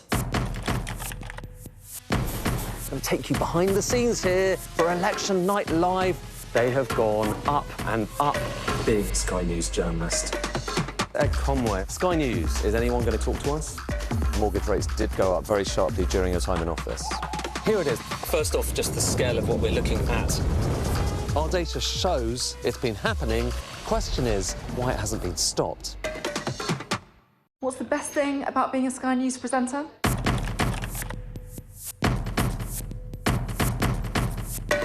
We've done the work and the reading, so you don't have to. Being a Sky News presenter. Hello and welcome. Westminster, the heart of British politics. I'm so sorry about what happened to you. So what on earth is going on? It's not true. Can I tell you what I think? It's really unusual. Mornings with Rich and Frost. Let's crack on. Let's get started. Welcome back. Reminder of the top stories this hour. The UK's temporarily closed its embassy in Tehran, and the US have begun pulling troops out of a airbase in Qatar as tensions persist over Iran. That said, Donald Trump has watered down some of his rhetoric towards the likelihood of taking action against the Iranian regime. Tensions building in Minneapolis after a Venezuelan man was shot in the leg by an immigration officer and ICE officer just miles from where a mother of three was killed by an agent last week. Protesters clashing with agents and police officers there, and the Department for Homeland Security saying the man violently resisted arrest and the agent acted in self-defense.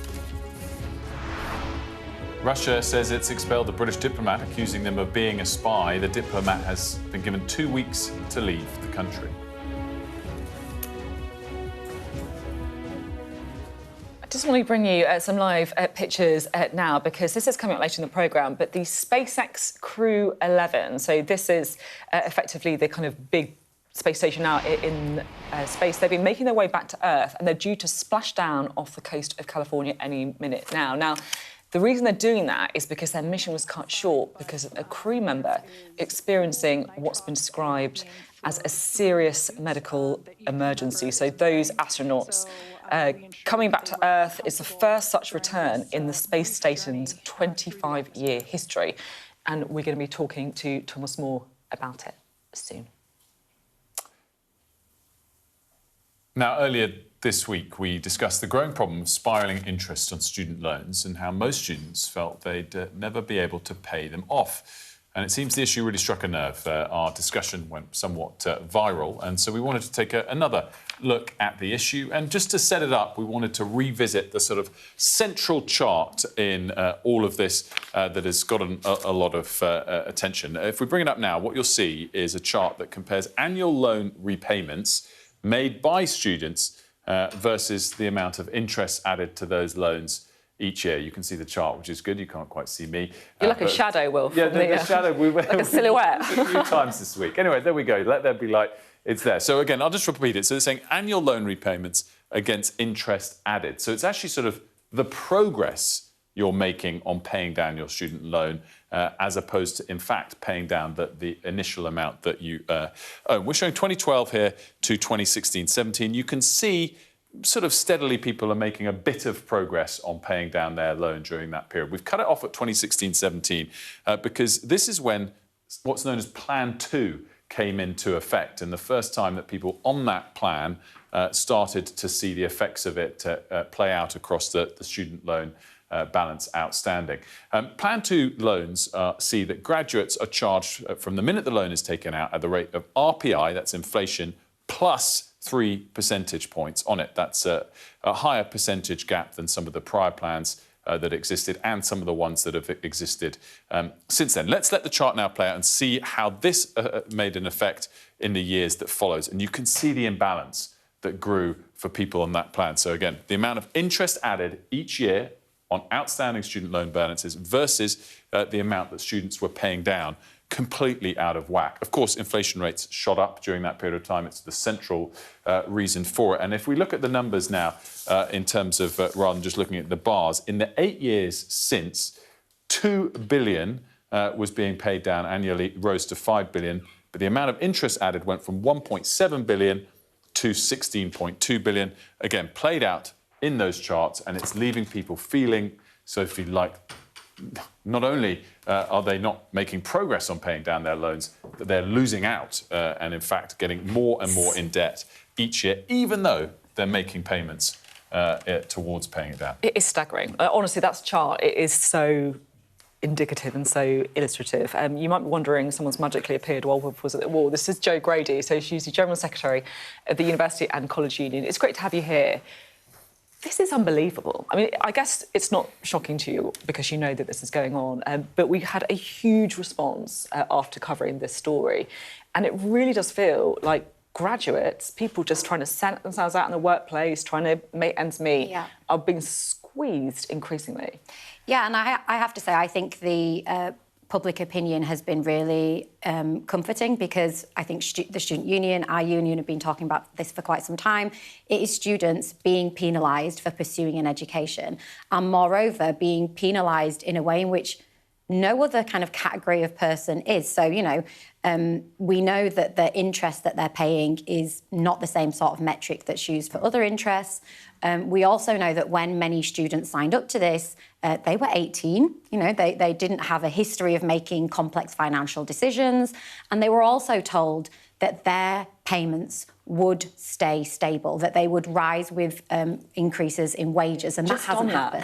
That's something that came up so much in our discussion. People say, oh, yeah, my school, when I was going to university, they said, yeah, it's fine, you won't even notice the payments, it's not a big deal. It's that advice almost, isn't it? Yeah, and you know, there are some people who I think have been more cynical online who've been comparing this to, well, you took out a contract and you knew what you were taking out. That isn't true. I think things have shifted for them. I think the comparisons to a mis-selling scandal are accurate. But also, you know, these were people who were very young adults. And there is a clear injustice here. There was a government report in the early 2010s saying that students shouldn't be subjected to these high levels of interest, and yet they still are. So we've got a system in higher education that is essentially exploiting students, exploiting young people to gross injustices. It's playing out in really problematic ways for higher education as well. We've got chronic underfunding and a big crisis. There's obviously lots of factors that have led to this. One that you pointed at is that we saw inflation spike, you know, 11% of obviously we saw in 2022, and wage growth hasn't kept up with that, obviously creating an imbalance, and lots of other factors as well. There is now, I think, a limit for those on phase 2 plans at sort of 7% interest rate. Yeah.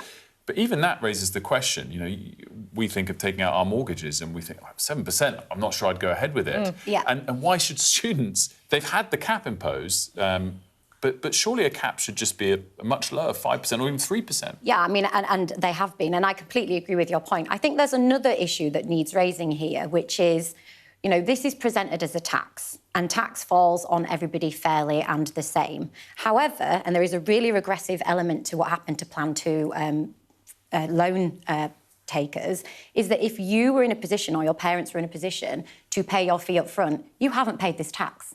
There is no other tax where if you can pay the lump sum up front, you get out of your lifetime of tax. So there is an injustice here beyond the kind of the surface level. Just very quickly, because we haven't got much time left, do you think this is going to impact Labour? Do you think you're going to see young people switching, perhaps, away from Labour? I think the duty is now on Labour to offer forward an equitable solution. So, yes, whether this isn't Labour's fault, they've inherited this system, but Labour talk about education as a public good.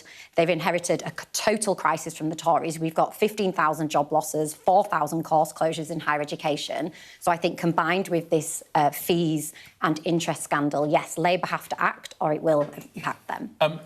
We're keeping an eye, by the way, on the side panel on the NASA splashdown. Well, in fact, we are going to need to go to it because it's getting pretty interesting to watch. Thomas is here with us. We might pivot back to Jo if you can stick by, but we'll see how long this lasts. Thomas is here. Thomas, what are we watching?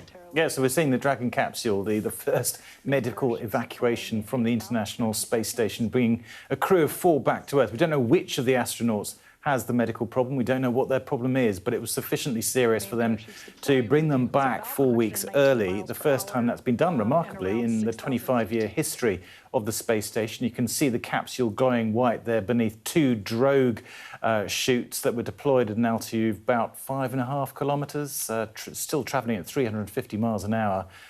Plunging quite quickly towards the Pacific Ocean there, you can see beneath, off the coast of San Diego, California.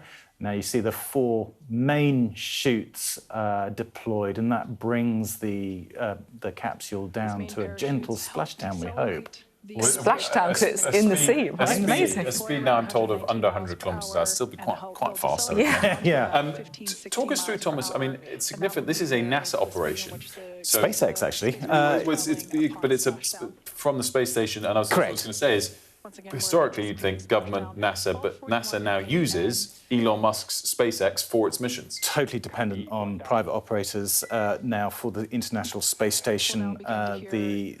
It is the way to bring down the costs of getting astronauts and cargo up and down, and that's why you're seeing this increasing role. So you have this joint operation, NASA looking after the space station, but SpaceX commanding the mission to bring these astronauts back down to the ground. It is remarkable that something travelling at 17,500 miles an hour at an altitude of 250 miles can hit a spot in the Pacific Ocean like this, but they've got ships and helicopters and everything standing by to lift these astronauts out of the water as quickly as possible. So what are they travelling down in? Because you can see that kind of like white sort of flashy blob thing underneath the parachutes. Yeah, what is it? That is the capsule. So it looks like a cone, I suppose, and that's got the 4 astronauts inside. We've not got interior pictures, but we saw just before they came through the atmosphere, they're sitting there in their spacesuits, which have special coolant inside, because as they come through the atmosphere, it compresses the air in front, and even though there's a heat shield which can reach temperatures of almost 2,000 degrees, it gets pretty warm inside the cabin, so they have special coolant to keep them comfortable. And just talk us through, one of the great innovations of SpaceX has been the ability to reuse the rockets. Yeah. This is the capsule, so separate from the rocket. What would, and the rocket's obviously mainly used for launch from Earth. What is used from the space station to entering the Earth's atmosphere? More than just this capsule? A lot of the components are reused, and that is the way that they're bringing the cost down. It's mainly the rocket, which is the booster of the rocket, which is reused time and time again. That had previously cost so very much and could only look, if you look back at in days of the space shuttle, when the space station was being built, it was about $51,000 per kilogram to lift into orbit. Now it's about $1,000, $2,000. It is a remarkable reduction in the cost, and that has made space so much more possible for everyday activities. GPS, the kind of controls for our satellites, the future of vehicle automation on our roads, and that kind of all dependent on satellites which are rotating around the Earth. And the fact that we're getting, more people. Oh, there we go. That's it. That's Splashdown. And of course, it's the middle of the night over there, so that's why we're seeing. After 167 days in space, Dragon and NASA astronauts Zena Cardman and Mike Fink, Kim Yayoi of JAXA, and Roscosmos cosmonaut Oleg Platonov are back on Earth. Dragon, SpaceX, we see Splashdown. SpaceX, Dragon, copy, concur, Splashdown, and mains are cut. We are in 4.800. SpaceX copies, and we see the same. Mains cut. On behalf of SpaceX and NASA, welcome home, Crew 11. They're standing by, getting closer and closer to the target zone, but they do hit the zone with incredible accuracy. And so does the capsule that we just saw land have the ability to move? Does it have propellants? That's the wrong word. No.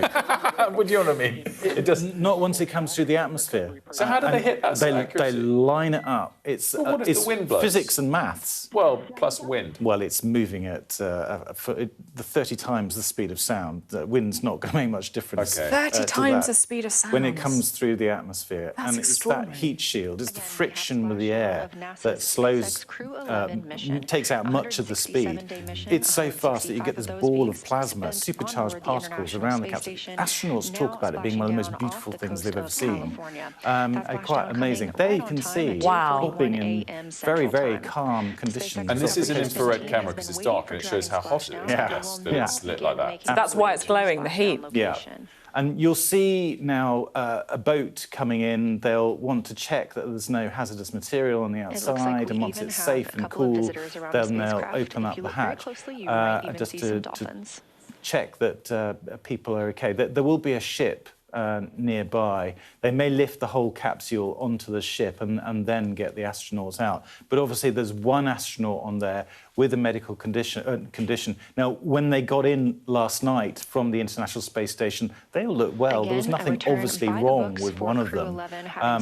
But one would imagine that the astronaut who is unwell or has a medical condition will be the one extracted first so they can go to get medical attention. So Thomas, that was awesome. Thanks very much for talking us through all those details. Incredible. So that is the spacecraft now bobbing off the coast of California after the successful splashdown. We're going to get a press conference later, I should say, that we'll of course bring it to you when that happens. We're going to pivot back to the student loans topic that we've been talking about this week. As a reminder, we're with the General Secretary of the University and College Union, Joe Grady. Joe, thanks for sticking by. We wanted to try and pivot back, I think in particular to try and find a sort of solution to this. Yeah. We mentioned capping the interest rates more as an option that I think a lot of people think sounds quite reasonable. Also, at the moment, loans are forgiven altogether if you failed to pay them off by the age of 50. Yeah. Is that something that you think could be another route to try and aid people with this, if you lowered when it gets forgiven if you haven't managed to pay it down? So I think that is one option, and we have seen, for instance, under Joe Biden in the US, more public discussions about student debt forgiveness, particularly in instances of this Loan 2 cohort that have been particularly affected. And I think, I would encourage those kind of public conversations because I don't think there's been enough awareness of just how exploited, essentially, students have been. But I also think we need to take a broader look of how we fund higher education in the UK and particularly in England and Wales, because we started having steep increases in fees to compensate for lack of direct funding from government. And that was a political choice that was taken. And the fees that we have introduced haven't kept up with the decline in direct funding from the government. So it's one of the reasons we have a crisis in higher education right now. It's one of the reasons we have universities trying to really kind of over-recruit students to get as much income in as possible, particularly international students. So in my opinion, we could look at debt forgiveness, but if we want to put higher education on a stable footing and we want to make sure that young people are not vulnerable to this type of kind of exploitation, we need to fund higher education more regularly and sustainably. I'm interested in what you say about over-recruitment, and I just wondered if I could ask a bit of a broader question as well, because there's a debate about the number of people going to university, so they kind of got rid of the old kind of Blairite target of 50% of kids going to university. And something that we did hear a little bit in our student loan reporting was people didn't feel they were getting value for money from their university courses, as in they didn't think that actually they were worth it. Should we be looking at the number of people going to university, or is that the wrong debate to be having? I think it's a little bit more complex than that, because I think one of the issues we've had is that a lot of training and has been pushed towards university. So, we have seen over the past decade the chronic underfundment of further education, which has traditionally trained lots of different people with lots of different skills. And, we need to see more investment in that. So I don't necessarily think it's about too many people being encouraged to go to university, but when you take into context that we've had the explosion of fees and the university being made more of a corporate entity, then, I think it's completely understandable that students feel shortchanged, that they feel that they have been put in lecture theatres with hundreds and hundreds of other students, because they have, because universities as a income revenue strategy has been kind of pile them high and get as many students through the door as possible. So the fees regime that we have, the model that we have, is broken. It's broken in terms of it saddles students with, a lifetime of debt. It's broken in that the Treasury actually doesn't recoup most of the money, so it doesn't work on its own merits. And it's broken in that it doesn't deliver the money needed for a stable university system. It's been so interesting to talk, and thanks for sitting by. I mean, you got a front row seat, at least on the splashdown. All delivered by university-educated people, Oh, perfect segue. I love it. It's a link, always a link. Joe, great stuff. Thanks so much for joining us. Thank you. Now to Uganda, where the presidential elections are taking place today. President Museveni looking to extend his 40-year rule. The United Nations says the elections have been done in what they describe as an atmosphere of repression and intimidation. The landlocked Eastern African country sits next to Kenya and South Sudan. 3/4 of people living there are aged under 35, so that is the second youngest population in the world. And 81-year-old President Yoweri Museveni is running for a 7th term, having altered the constitution to stay in power this long. He insists he's healthy and not senile.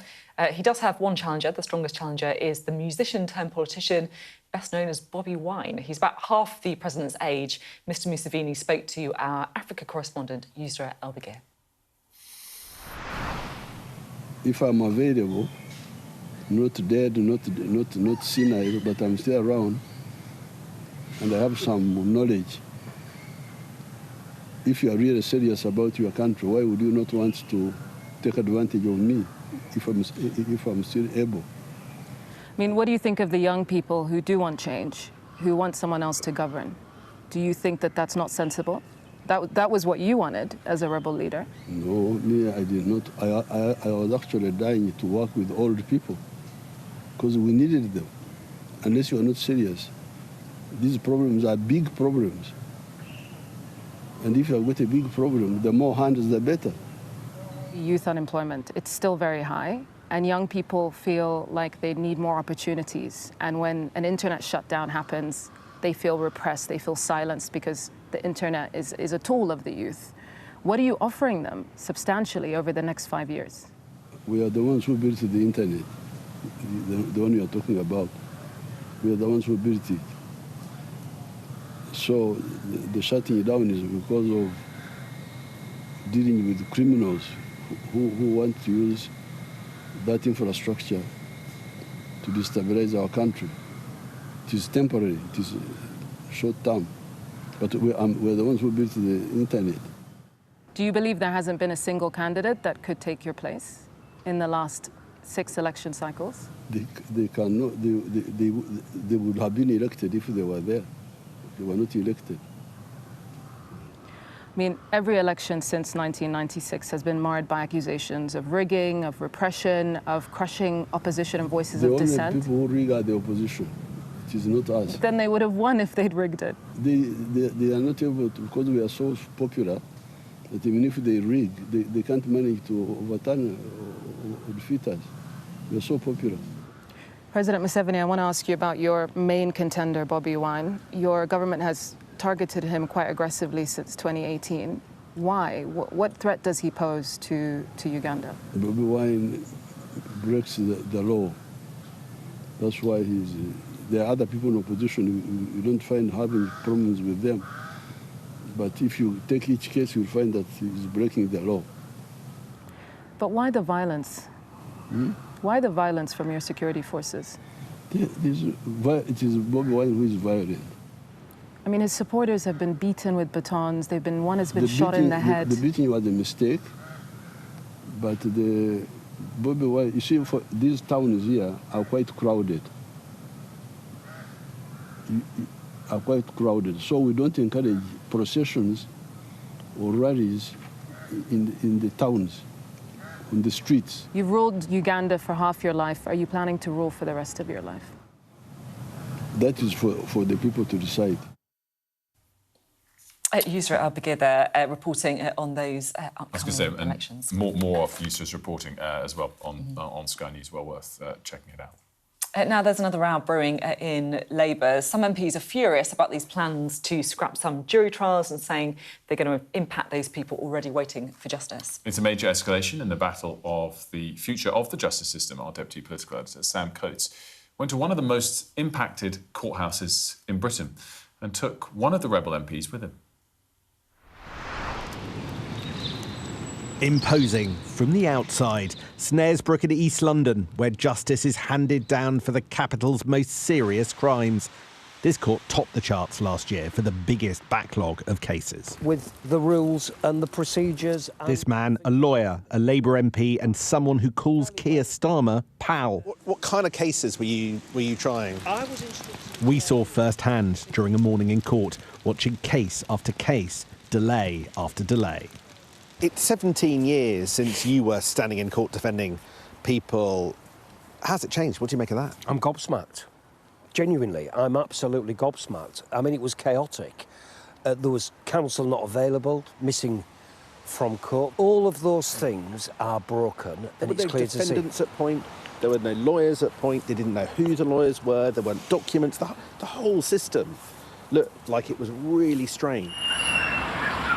A backlog of 85,000 cases. How has this happened?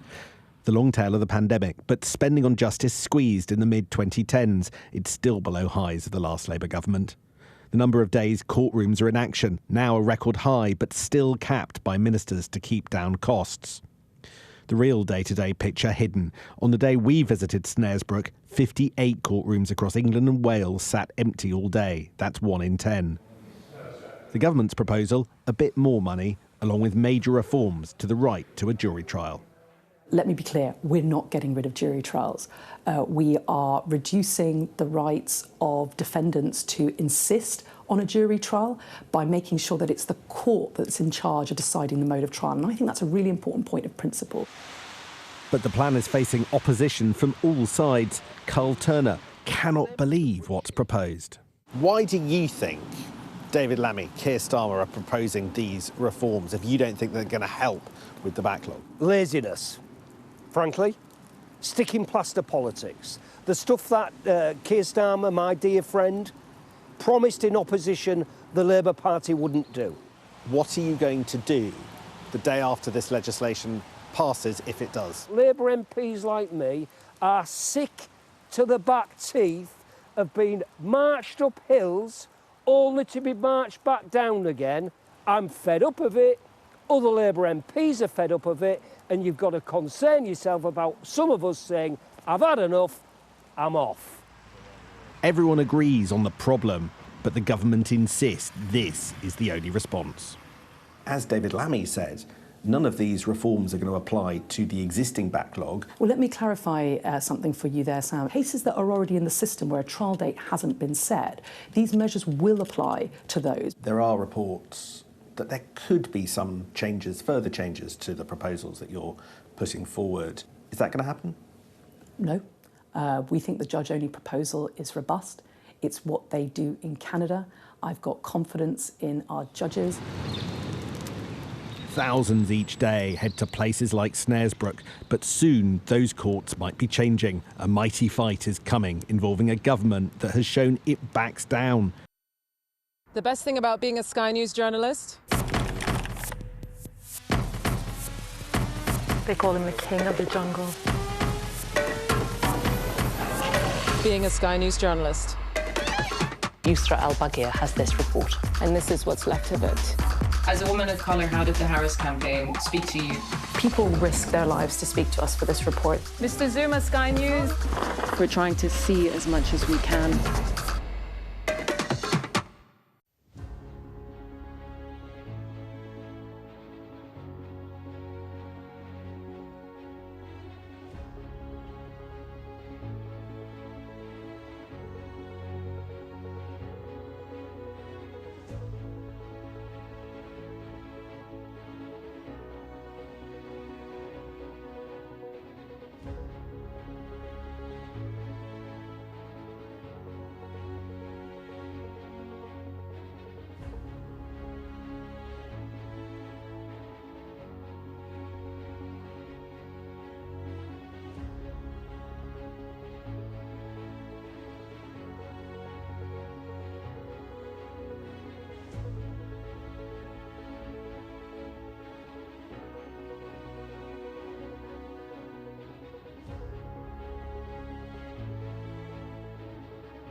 Good morning, it is 9 o'clock and welcome to Mornings with Ridge and Frost. With Sophie and Wilfred, a very good morning from me as well. Lots to get to. Iran's courts say Irfan Sultani, the 26-year-old who really became the face of anti-government protests, has not been sentenced to death. Meanwhile, Britain shuts its embassy in Iran temporarily, and Donald Trump says he still believes the regime could fall.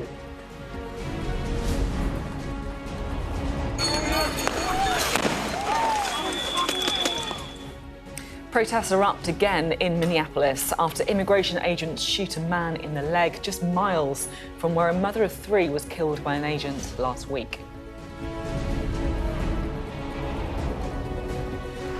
Russia expels a British diplomat, alleging they were acting as a spy.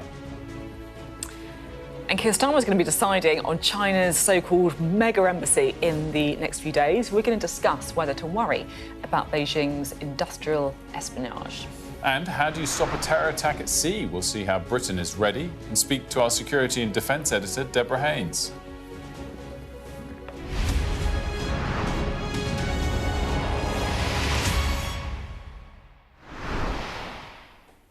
Well, let's bring you some of these live pictures. Again, we brought you this splashdown, is the term, of the capsule, bringing people back from this space station overnight. Moments ago, we brought you the splashdown. There is the latest live picture, and it really is amazing how quickly, in the middle of the ocean, of the Pacific Ocean, that they managed to get to it, given that it was just floating down, although I know Thomas was telling us that, in fact, they can be very precise with these things, but it seems quite amazing to me. Thomas Moore is able to join us and give us some of the detail of this, and we can relive the splashdown moment as well. It was extraordinary. So this is the first medical evacuation from the International Space Station. Of course, spacecrafts come back to Earth all the time, but that is why this one is so unusual. Let's have a little look at what happened before. Thomas Moore's here as well to talk us through it, our science correspondent. Yeah, so you can just see the Dragon capsule splashing down there in the Pacific Ocean off the coast of San Diego, California, beneath 4 huge parachutes that have done the last bit of slowing this capsule down, bobbing around in pretty calm conditions. Now, NASA looks at the weather forecast very carefully. The sea state is obviously very crucial because you don't want astronauts bobbing around in big waves, particularly after they've spent so long in microgravity. It would cause some horrendous sickness. So they do look at the sea state very carefully.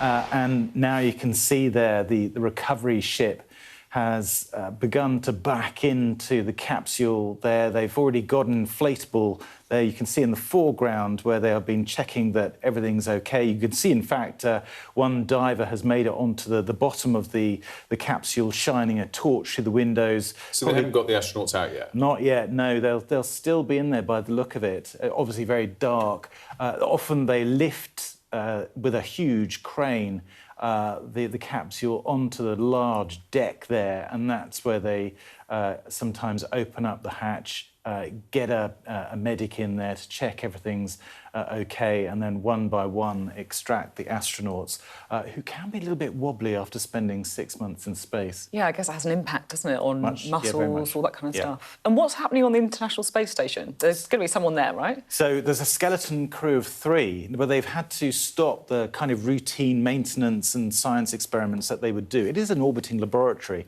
but with just 3 up there, they kind of need to focus on the essentials, make sure that everything's safe. They have to move the space station sometimes just to lift it out of the way of other things that are orbiting the planet. So, what's the International Space Station used for?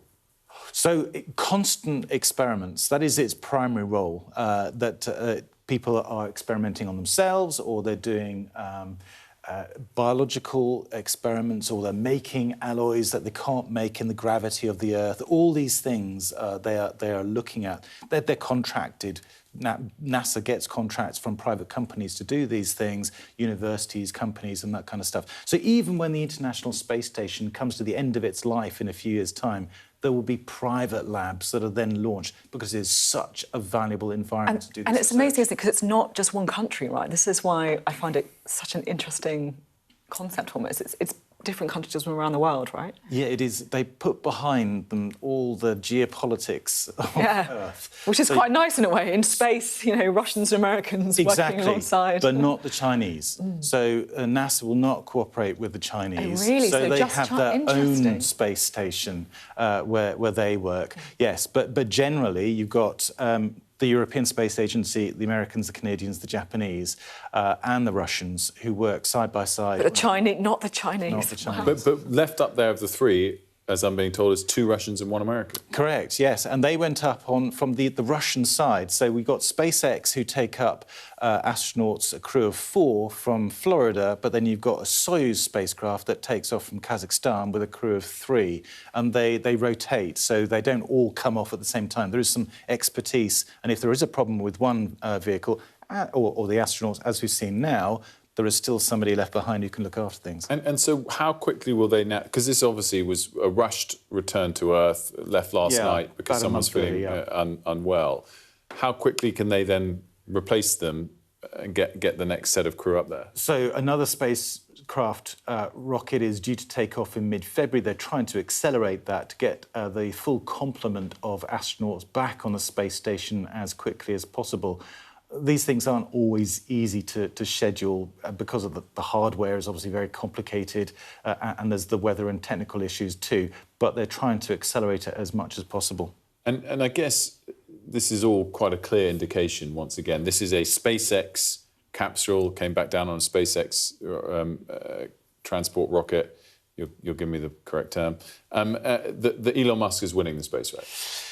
Well, that's interesting. Jeff Bezos recently launched his own reusable rocket successfully. That's the first time he's done that. Now, that is at first going to be used for getting satellites into orbit, and he's also got in mind this constellation of satellites, broadband satellites, the Starlink stuff that Elon Musk already has, but Bezos is going head-to-head.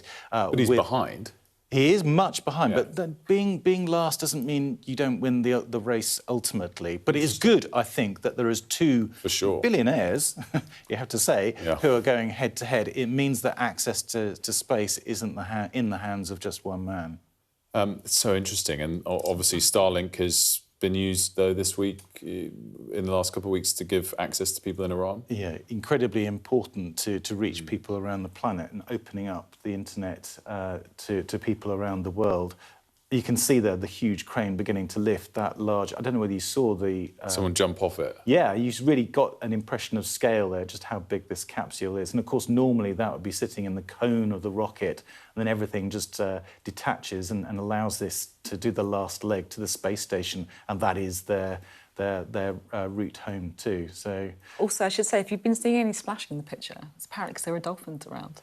Oh, really? Do you know what? That happened last time when Butch and Sunny came back. Do you remember the stranded astronauts? And I that thought was a they were daylight the return. dolphins. Butch Yeah, and Sunny. it was fantastic. They obviously hear the activity, very curious, intelligent mammals, and they came to check it out. Yeah, so, they want to see history being made. The first, evacuation for medical reasons. Part of the story. Exactly. So who's overseeing this? Is this a private operation or is it a NASA operation? So this is a SpaceX operation. They take charge of the capsule. It is theirs. And meanwhile, NASA are looking after the ISS. The Houston Mission Control, which is NASA, the Johnson Space Center, they will be keeping across what's going on because, of course, it's their crew, but it is ultimately the SpaceX capsule. And just to go back to the sort of business side of this, SpaceX, which is owned by Elon Musk, is still a private company, so it's not traded on a stock exchange, it's not publicly listed, it's expected to file for an IPO, an initial public offering, fairly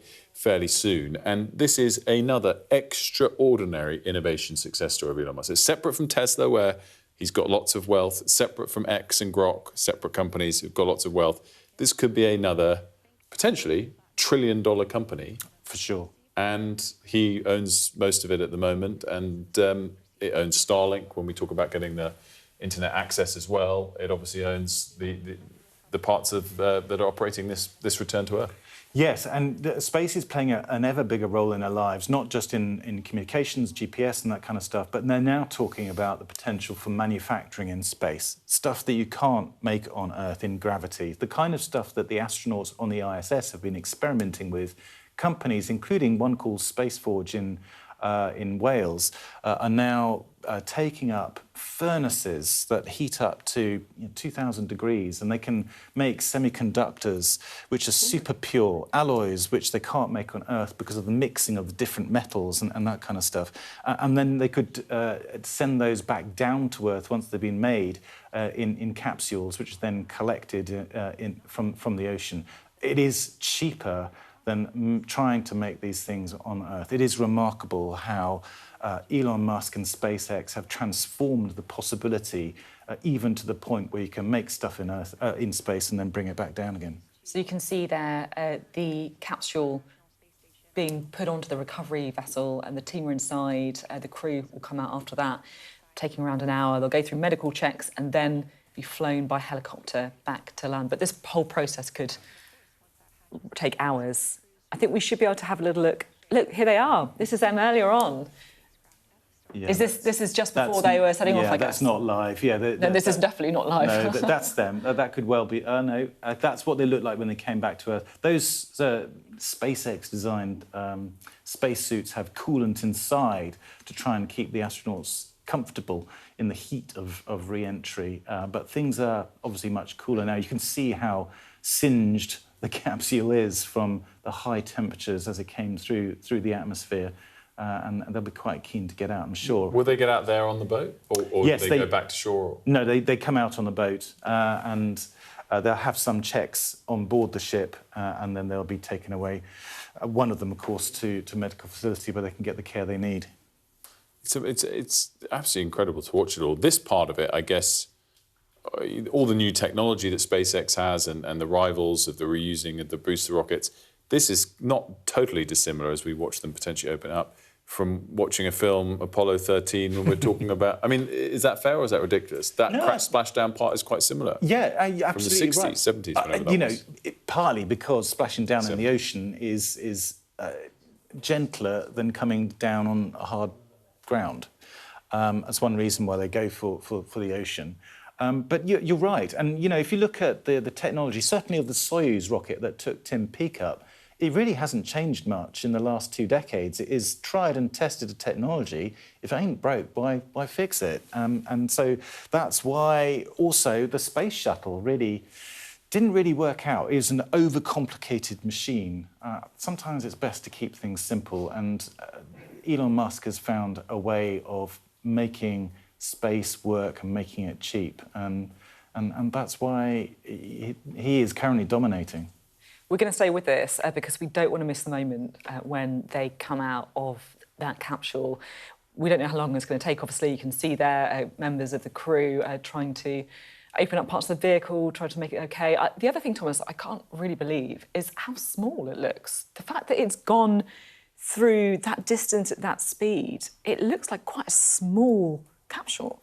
Yeah, a lot of the bottom is the heat shield. Obviously, it's a big lump of material because that's what's protecting the astronauts inside. It comes down with the big base that you see at the bottom of the cone. That's the front of the capsule as it returns, and the astronauts are right at the top there. It is a small capsule, but then they don't spend that long in it. It was about 10.5 hours from the undocking at the International Space Station.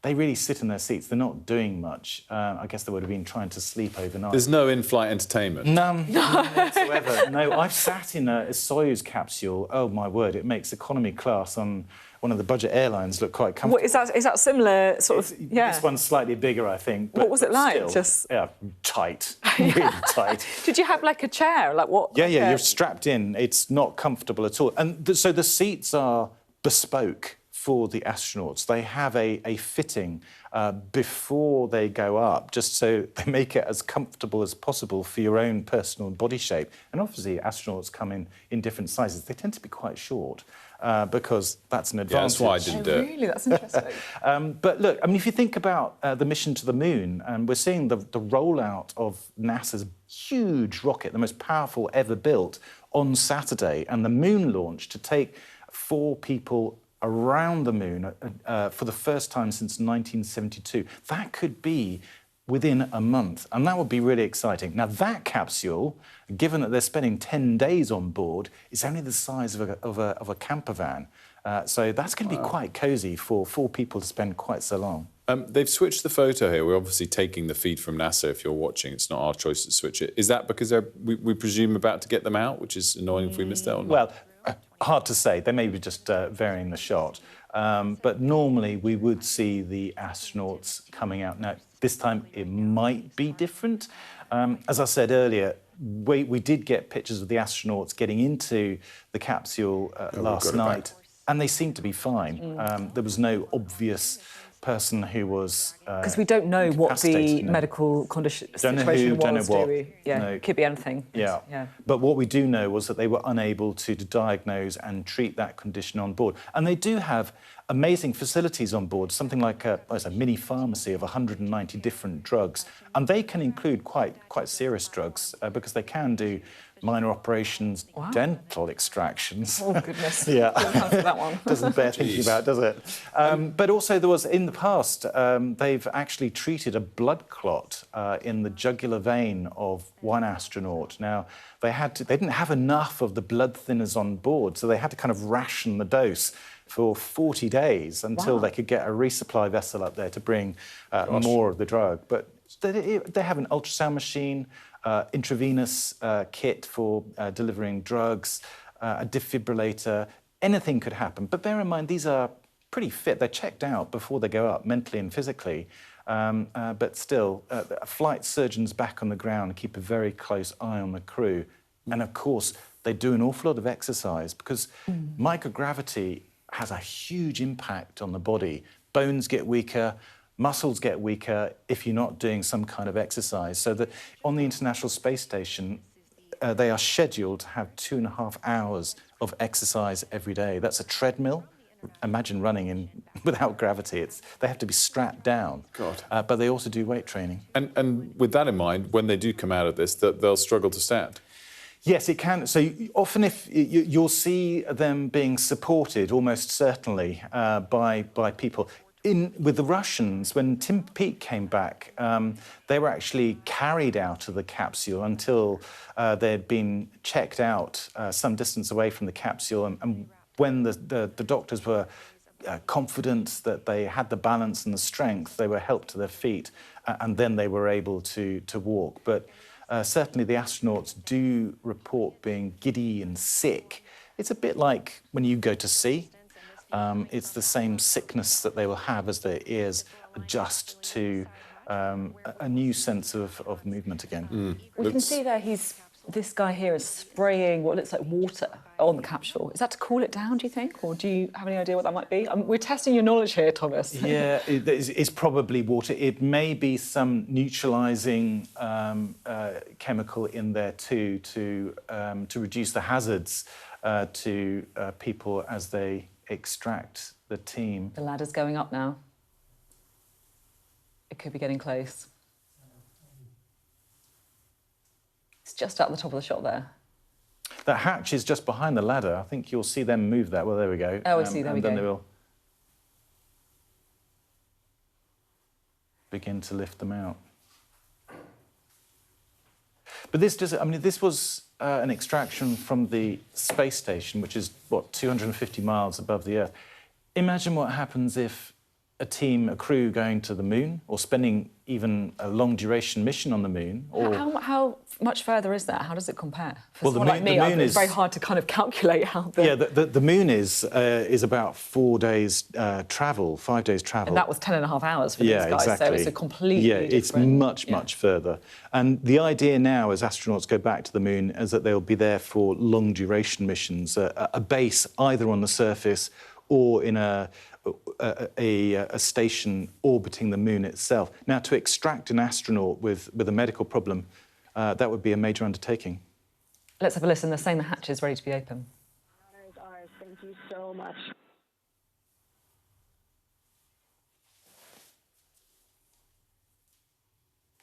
Good words from the Corps in SpaceX Mission Control to the crew. Again, with this side hatch open, this is the first breath of fresh air that this crew has gotten in 167 days since their launch back in August.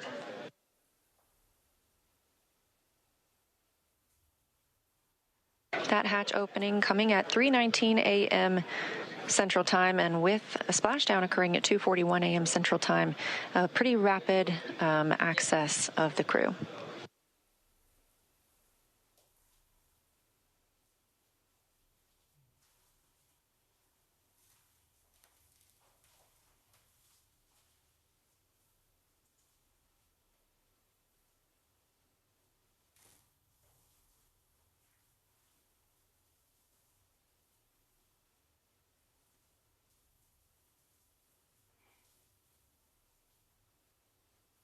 As previously discussed, the first team member to check on the crew is a SpaceX medical doctor, just giving them a once-over, making sure everyone's feeling all right and ready to exit the spacecraft. This is something we do with all crew members who return.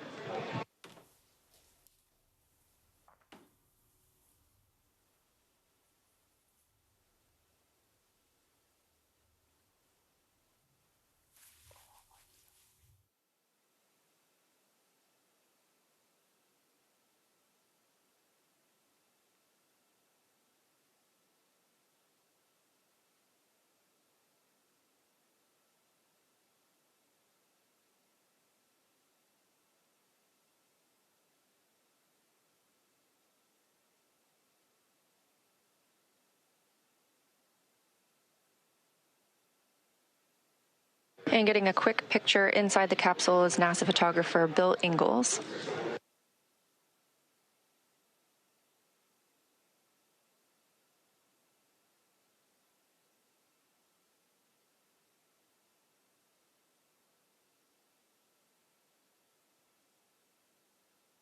Hey, there's your live view inside Dragon Crew 11 back on Earth after 167 days in space.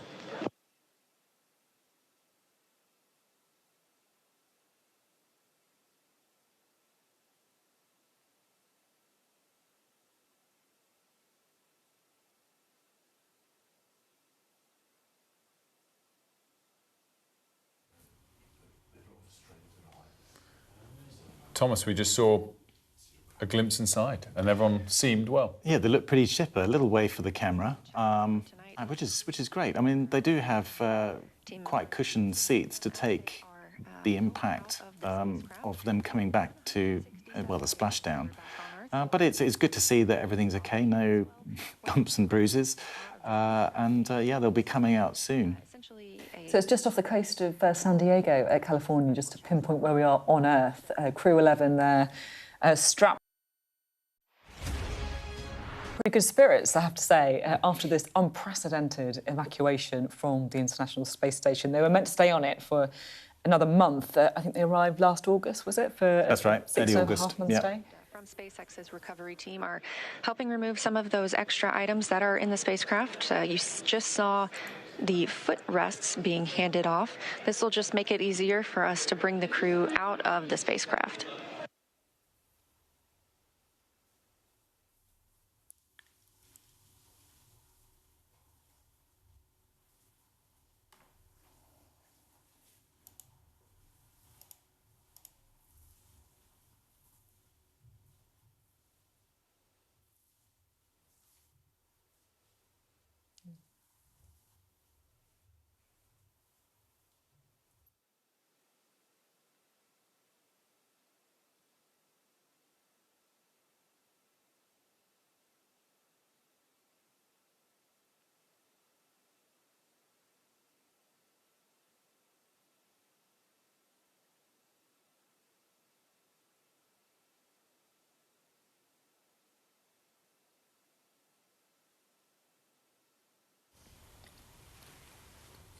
So we're waiting, of course, the evacuation of the astronauts. Just over 40 minutes since our crew splashed down off the coast of San Diego. Again, that coming at 2:41 a.m. Central Time. We are expecting to see them exiting the spacecraft very soon.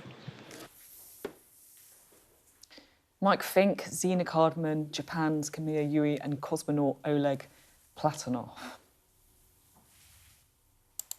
That's the chair the crew members will be helped into and moved back for their initial medical checks. Again, standard procedure for any returns on Dragon, as well as any of our crew members returning.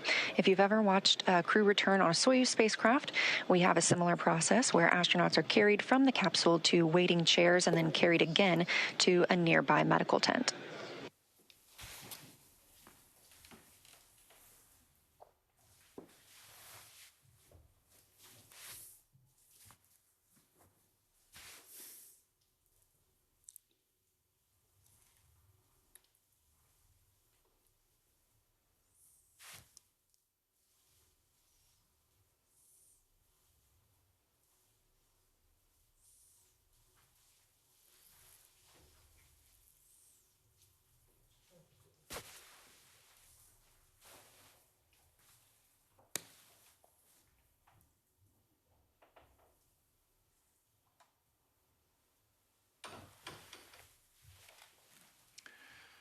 The commander, Mike Fink, said before coming back that this was a bittersweet moment for the crew. Obviously, the safety of the individual with a medical problem was paramount, but obviously it's a highlight for any astronaut to be in orbit, and they will miss that view of the Earth. They see something like 16 sunrises and sunsets every day.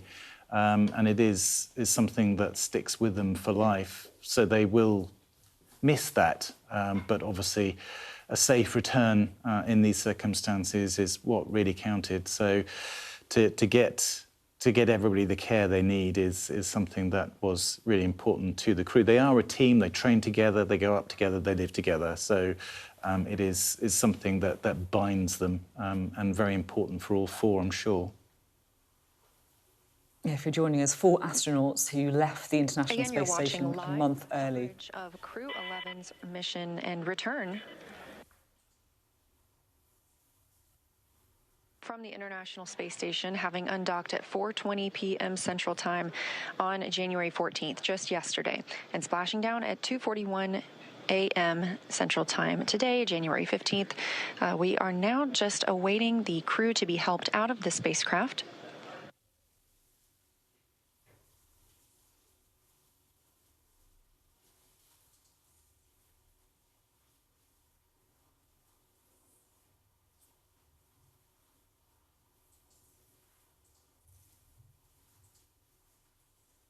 Looks like the first of the astronauts might just be in the hatchway there.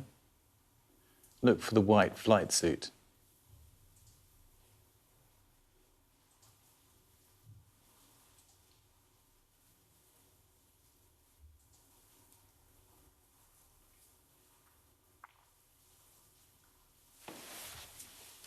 There we go, the first astronaut out. And it looks like our first crew member out of the spacecraft is NASA astronaut Mike Fink.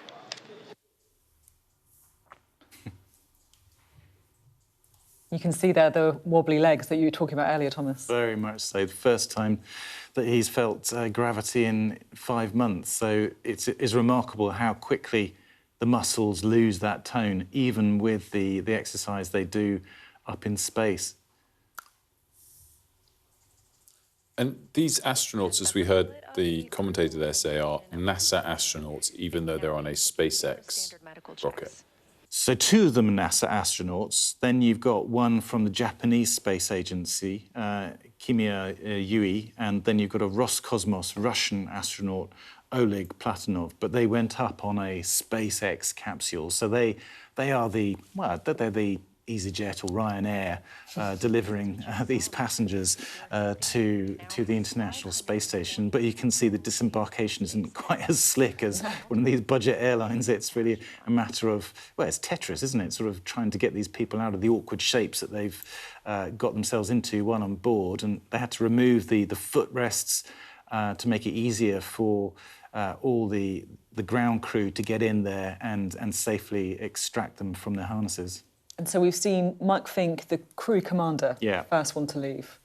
Correct, yeah. He was in one of the centre seats. So you'll probably see Zena Cardman, who was the pilot of the capsule. She was also in the other centre seat. And then the two missions specialists on the outside seats would probably be the last ones to come out, unless there's an issue where they want to get one of the others out first for medical reasons. Mike Fink and Zena Cardman were scheduled to do that spacewalk last week that was called off at the last minute. That was, I guess, the first sign that something was wrong, that they may needed to bring someone back. Yes, I mean, the NASA said it wasn't related. There was no Standing injury. by for our next crew member to exit the spacecraft. No injury in the preparations for the spacewalk that has resulted in this, but they did discover it around the same time, then decided to cancel the spacewalk and figure out a way of getting these astronauts home. Whilst we continue to watch this, earlier, Thomas, you said that here comes number two. Second person there. That's NASA astronaut Zena Cardman wrapping up her first mission to space, commander of the Crew 11 spacecraft. So another American astronaut, that is. NASA, yeah, absolutely, yeah. Thomas, earlier you were saying how in the next month we might have the first mission to take astronauts around the moon for decades. Why are we excited about that if it first happened in the 70s? OK, so for two reasons. One, this is the start of a new era of space exploration, with humans going beyond the orbit of the Earth for the first time in more than 50 years. But two, the reason they're doing it is to look for water on the moon, because with water you obviously have water to drink. You can split the water molecule H2O into hydrogen, oxygen. You can breathe. You can make rocket fuel. So it could become a self-sustaining moon base in many ways. You don't have to bring water, which is extremely heavy, all the way to the moon. You could source your own water there. That allows you to live and work on the surface. You can start to think about possibly mining materials on the moon. You can probably start to think about using it as a stopover where you could refuel a large spaceship on its way to Mars, for example, because then you wouldn't need to lift all that material through the gravity of the Earth, through the atmosphere. You could go to the moon with the moon has about 1/6 of the gravity of the Earth, so you need much less fuel to get back off the surface. Literally perfect answer. There we go. Albeit this next trip is just going around the moon, not landing on it. Correct, but it is a test flight. It's the first crewed test flight of NASA's rocket. Now, the uncrewed rocket back in 2022, they identified some pretty serious problems with the capsule, including with the life support system and indeed with the heat shield, so that everything has been redesigned.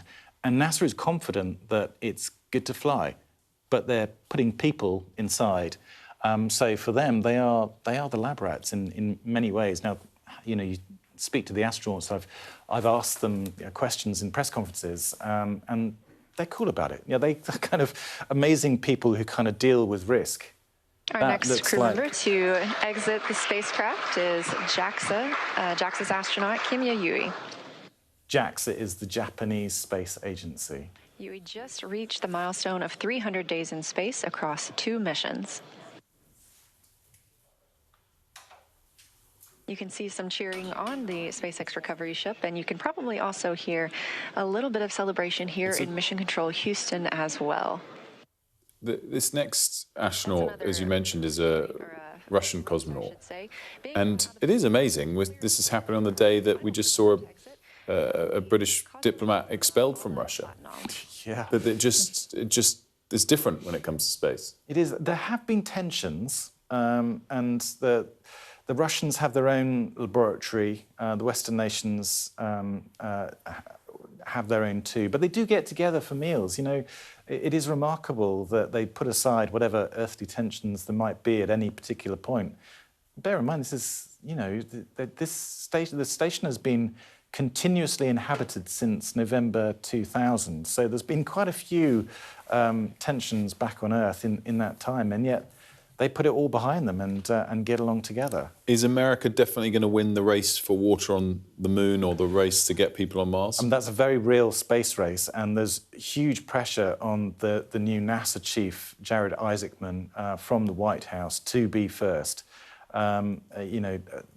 Just before Christmas, President Trump signed a declaration about asserting American supremacy in space. It is extremely important to the White House to be the first to plant the flag on the surface again, because they feel that is that moment. This is at the moon. This is on the moon, yeah, at the South Pole, because they feel that this is a transition towards a future where the moon is extracted in some way, whether it's water or whether it's minerals, or they want to declare their presence before the Chinese get there sometime before 2030. So it is very much a race between the NASA-led Western nations. Crew 11 being helped from the vehicle now. That is Roscosmos cosmonaut Oleg Platonov, also wrapping up his first mission to space. Extraordinary. So we have Russian Now that NASA cosmonaut there. Zena Cardman and Mike Fink, Kim Yayui of JAXA, and Roscosmos cosmonaut Oleg Platonov are safely back home on Earth and getting checked out by the medical teams. We're going to wrap up our live coverage of their return. This crew's journey concludes following a launch on August 1st, 2025, aboard a Falcon 9 rocket to the International Space Station. It was the fourth flight for Fink, who now has 549 days in space, the second for Yui with 309 days in space, and the first flight for Cardman and Platonov, who now have 167 days in space. With their mission coming to an end, the crew have began packing up their research and personal items for the return to Earth last week. The Soyuz MS-28 crew, including NASA astronaut Chris Williams and Roscosmos cosmonauts Sergei Kutsverchkov and Sergei Mikhayev, remain aboard the space station and will continue their mission. Well, that was fascinating. That was extraordinary. Thank the Lord we had Thomas, because what a fountain of knowledge. Any final thoughts from you as we wrap up? I think it's remarkable. This looks so routine, but obviously this was a first. It was the first medical evacuation from an astronaut. Proves they can do it. In fact, they can do it even faster if they have to. There was no blue light on this capsule, but they can do an emergency if needs be. But even 250 miles, that's all it is that the station orbits above the Earth. That can feel a long way when you've got a medical problem. Only 250 miles? Wow. I would have thought it was thousands. Yeah, it's not much, is it? Not much at all.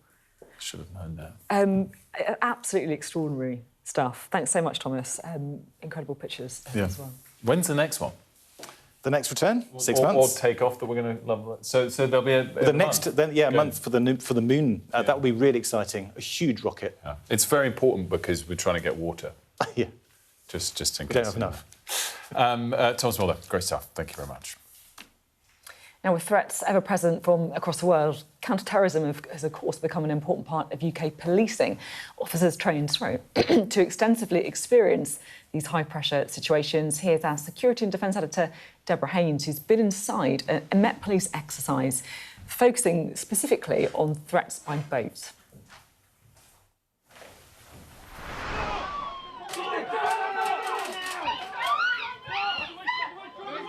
Fearing gunmen are about to start executing hostages, armed police storm the room. It's hard to know who's who, but the officers managed to shoot dead 2 attackers and free the captives. Down the floor, down the floor! Not everyone's so lucky after marauding terrorists target a cross-channel ferry. This is just an exercise, but it's designed to test the UK's emergency response to a very real threat. There's a substantial terrorist threat, which means an attack is likely.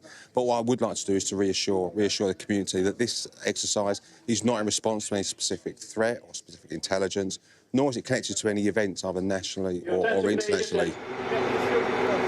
In the simulation, counter-terrorism police board this ferry at Poole Harbour after it came under attack while travelling across from France. Islamist militants have killed and injured passengers and taken hostages. The police try to navigate the multiple decks, heading to the bridge where the captain is being held captive. One attacker down, they search for more. This floor is a particular challenge. The counter-terrorism police are going into every single cabin to see whether there are passengers hiding inside or maybe attackers still on the loose.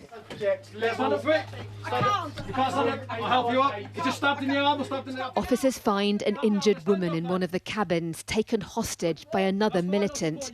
He's detained. A final standoff then takes place at another end of the ferry.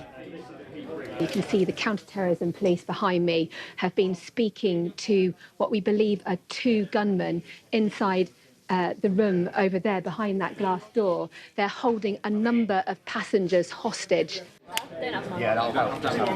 Police negotiators arrive to try to end the siege peacefully. But talks break down, and with the militants threatening to behead a captive, the police move in.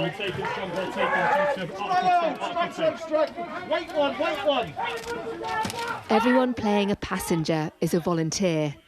It was scary at first because it's all quiet, then it just happens like that. It's fantastic, really good, I must say. Well run. It was acting and that we were safe, but it was still kind of like, how can you say, intimidating. By making this scenario as realistic as possible, though, the police and paramedics hope to be better prepared should the worst actually happen. Deborah Haynes, Sky News. Well, Deborah joins us now. Deborah, extraordinary access. And I guess this gives you a real picture, full picture of the kind of threats that the UK is experiencing. Yes, it was really incredible, actually, to have the ability to see those counter-terrorism firearms officers in action. And, you know, you get a real sense in that confined space on a ferry, a particularly challenging obstacle for them to have to try to regain control of the chaos that happens when you have this kind of marauding terrorist attack, and the need for all of these officers to communicate with each other. They had these radios where they were speaking back to a control centre that was away from the vessel, and they were obviously directing the overall fight as they tried to round up these terrorists. And you also had the paramedics too, and everybody learning from the very unfortunate, tragic previous terrorist attacks that this country has experienced. And you heard from that police officer there saying that the scenario, terrorists attacking a cross-channel ferry, it's not based on any specific intelligence, but clearly it's the kind of threat that they're thinking of. And counter-terrorism police and MI5 right now are working on some 800 live investigations. They've thwarted 19 late-stage plots since 2020. So you just get a sense of the casework that they are dealing with to try to keep the UK safe. Deborah, it's absolutely awesome, as so often with your reports like this. While we've got you, I wanted to ask a quick separate question on Iran and your observations. We're all waiting, of course. It's hard to predict what's in President Trump's mind, but all wondering how close or not he is to using military force. What's the observations of the capabilities, at least, the number of military personnel and assets that they've got in the region? Because a lot of it, until a few weeks ago, was focused in and around Venezuela. Is that still the case or not? Yes, although all these sort of warnings and indicators that analysts look for to see whether military action is likely or not, because clearly you can't just switch an attack on unless you've got the assets in place. And for the US, as we've seen before, when they have struck Iran before, and at that time, whenever there is tensions building as well with that country, then the US moves its aircraft carriers. It will increase the number of air defence systems in the region and potentially move in additional military personnel. Now, there are a lot of specialists that monitor the movement of military aircraft and warships, and also the military themselves will talk about things when ships are being moved around. But clearly, like you say, America has got significant assets away from the region at the moment, and there are signs of movement away from, for example, the South the Pacific, where there are ships based, and also as well in the Caribbean. But that will take time to get a force in place. But clearly, America does have significant military power in the region too, and it really kind of fuels the speculation as to what exactly is going on in Donald Trump's mind. 24 hours ago, there was a real ramping up of the expectation that something might happen. He seems to have rode back a bit overnight, but the question remains, is that buying time for assets to be moved in place? Is he really actually willing to listen to the Iranians and see what's happening on the ground and actually react to those events? Or, as always, is he just trying to be, as ever, unpredictable? Deborah, great stuff. Thank you so much. And more of Deborah's exclusive reporting there available on the Sky News website. Coming up, we are going to be talking China, and specifically to the author of a new book on China's espionage efforts, all very relevant, of course, with this planning application for the new embassy. We've had space, counter-terrorism, espionage. It's been quite a fun little final half an hour. Yeah, it's like a Robert Harris novel or something. I was thinking James Bond, but yeah.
The best thing about being a Sky News journalist?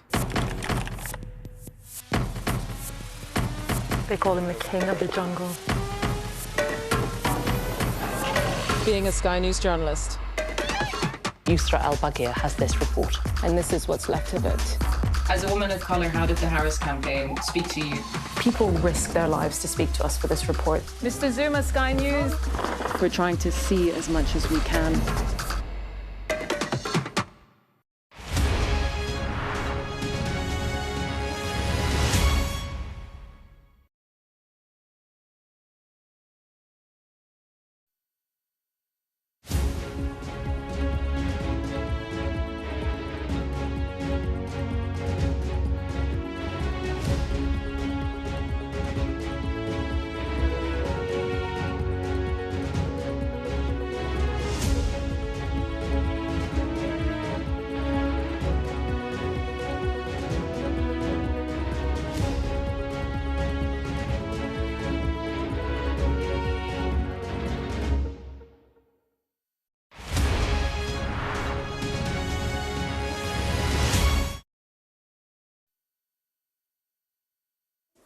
Welcome back. There's been a lot of chatter recently about the planned Chinese super embassy in the heart of London and what security challenges it poses.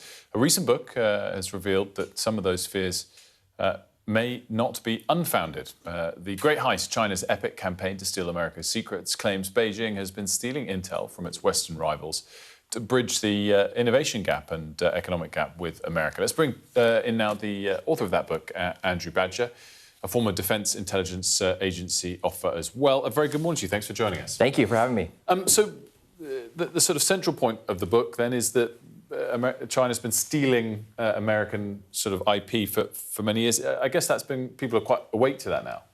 Yeah, it's become more pronounced, but people don't realize for how long it's been going on. Essentially, when China joined the World Trade Organization in 2001, it's been an unprecedented espionage campaign using the whole of Chinese society to steal American technology, from EV batteries to agricultural seeds to paint formulas to hypersonic missiles. And what we've seen is this has tilted the global balance of power through this theft of these key technologies. And is now Chinese innovation as good as America's, or not really?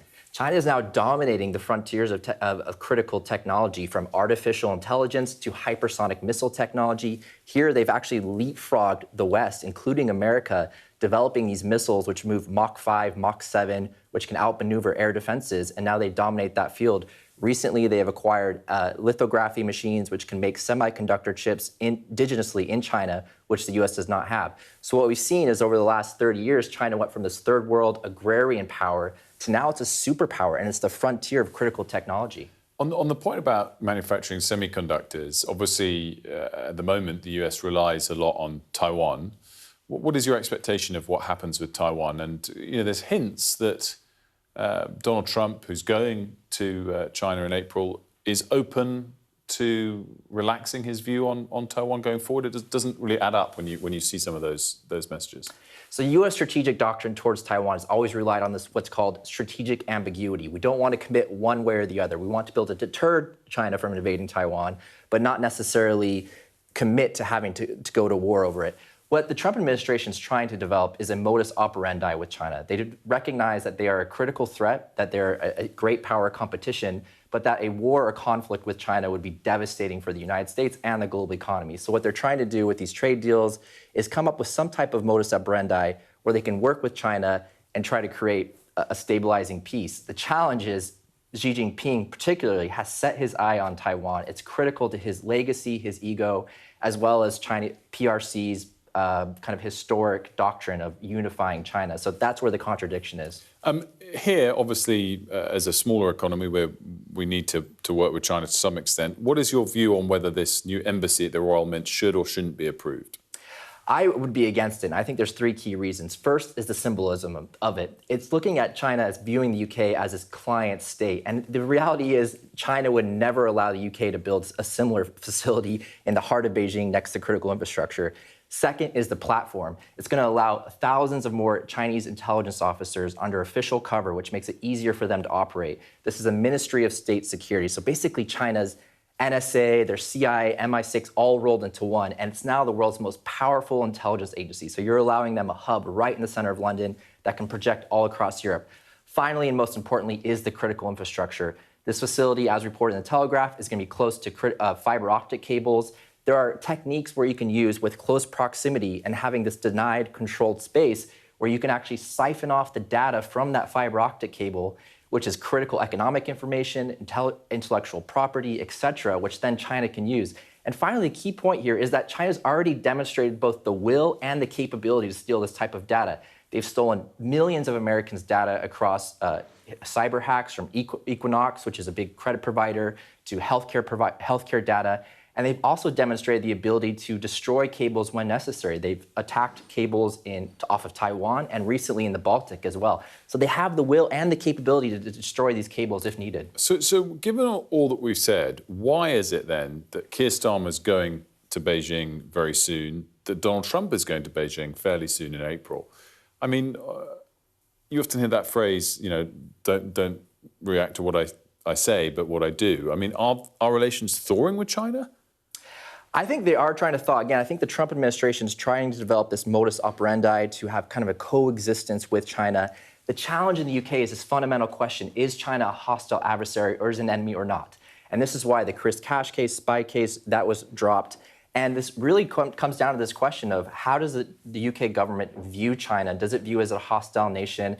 And look, I think one kind of key point here is that China sees the UK as a critical ally of the United States, which is its forefront most existential enemy, and that UK is going to be tagged along with that, whether it likes it or not. Just finally, I mean, most people expect this embassy to be approved, given that Keir Starmer's going to Beijing soon. How big a mistake would that be in your eyes? I think it would be catastrophic because you're, again, providing a platform for Chinese intelligence officers to operate not only in the UK, but across Europe.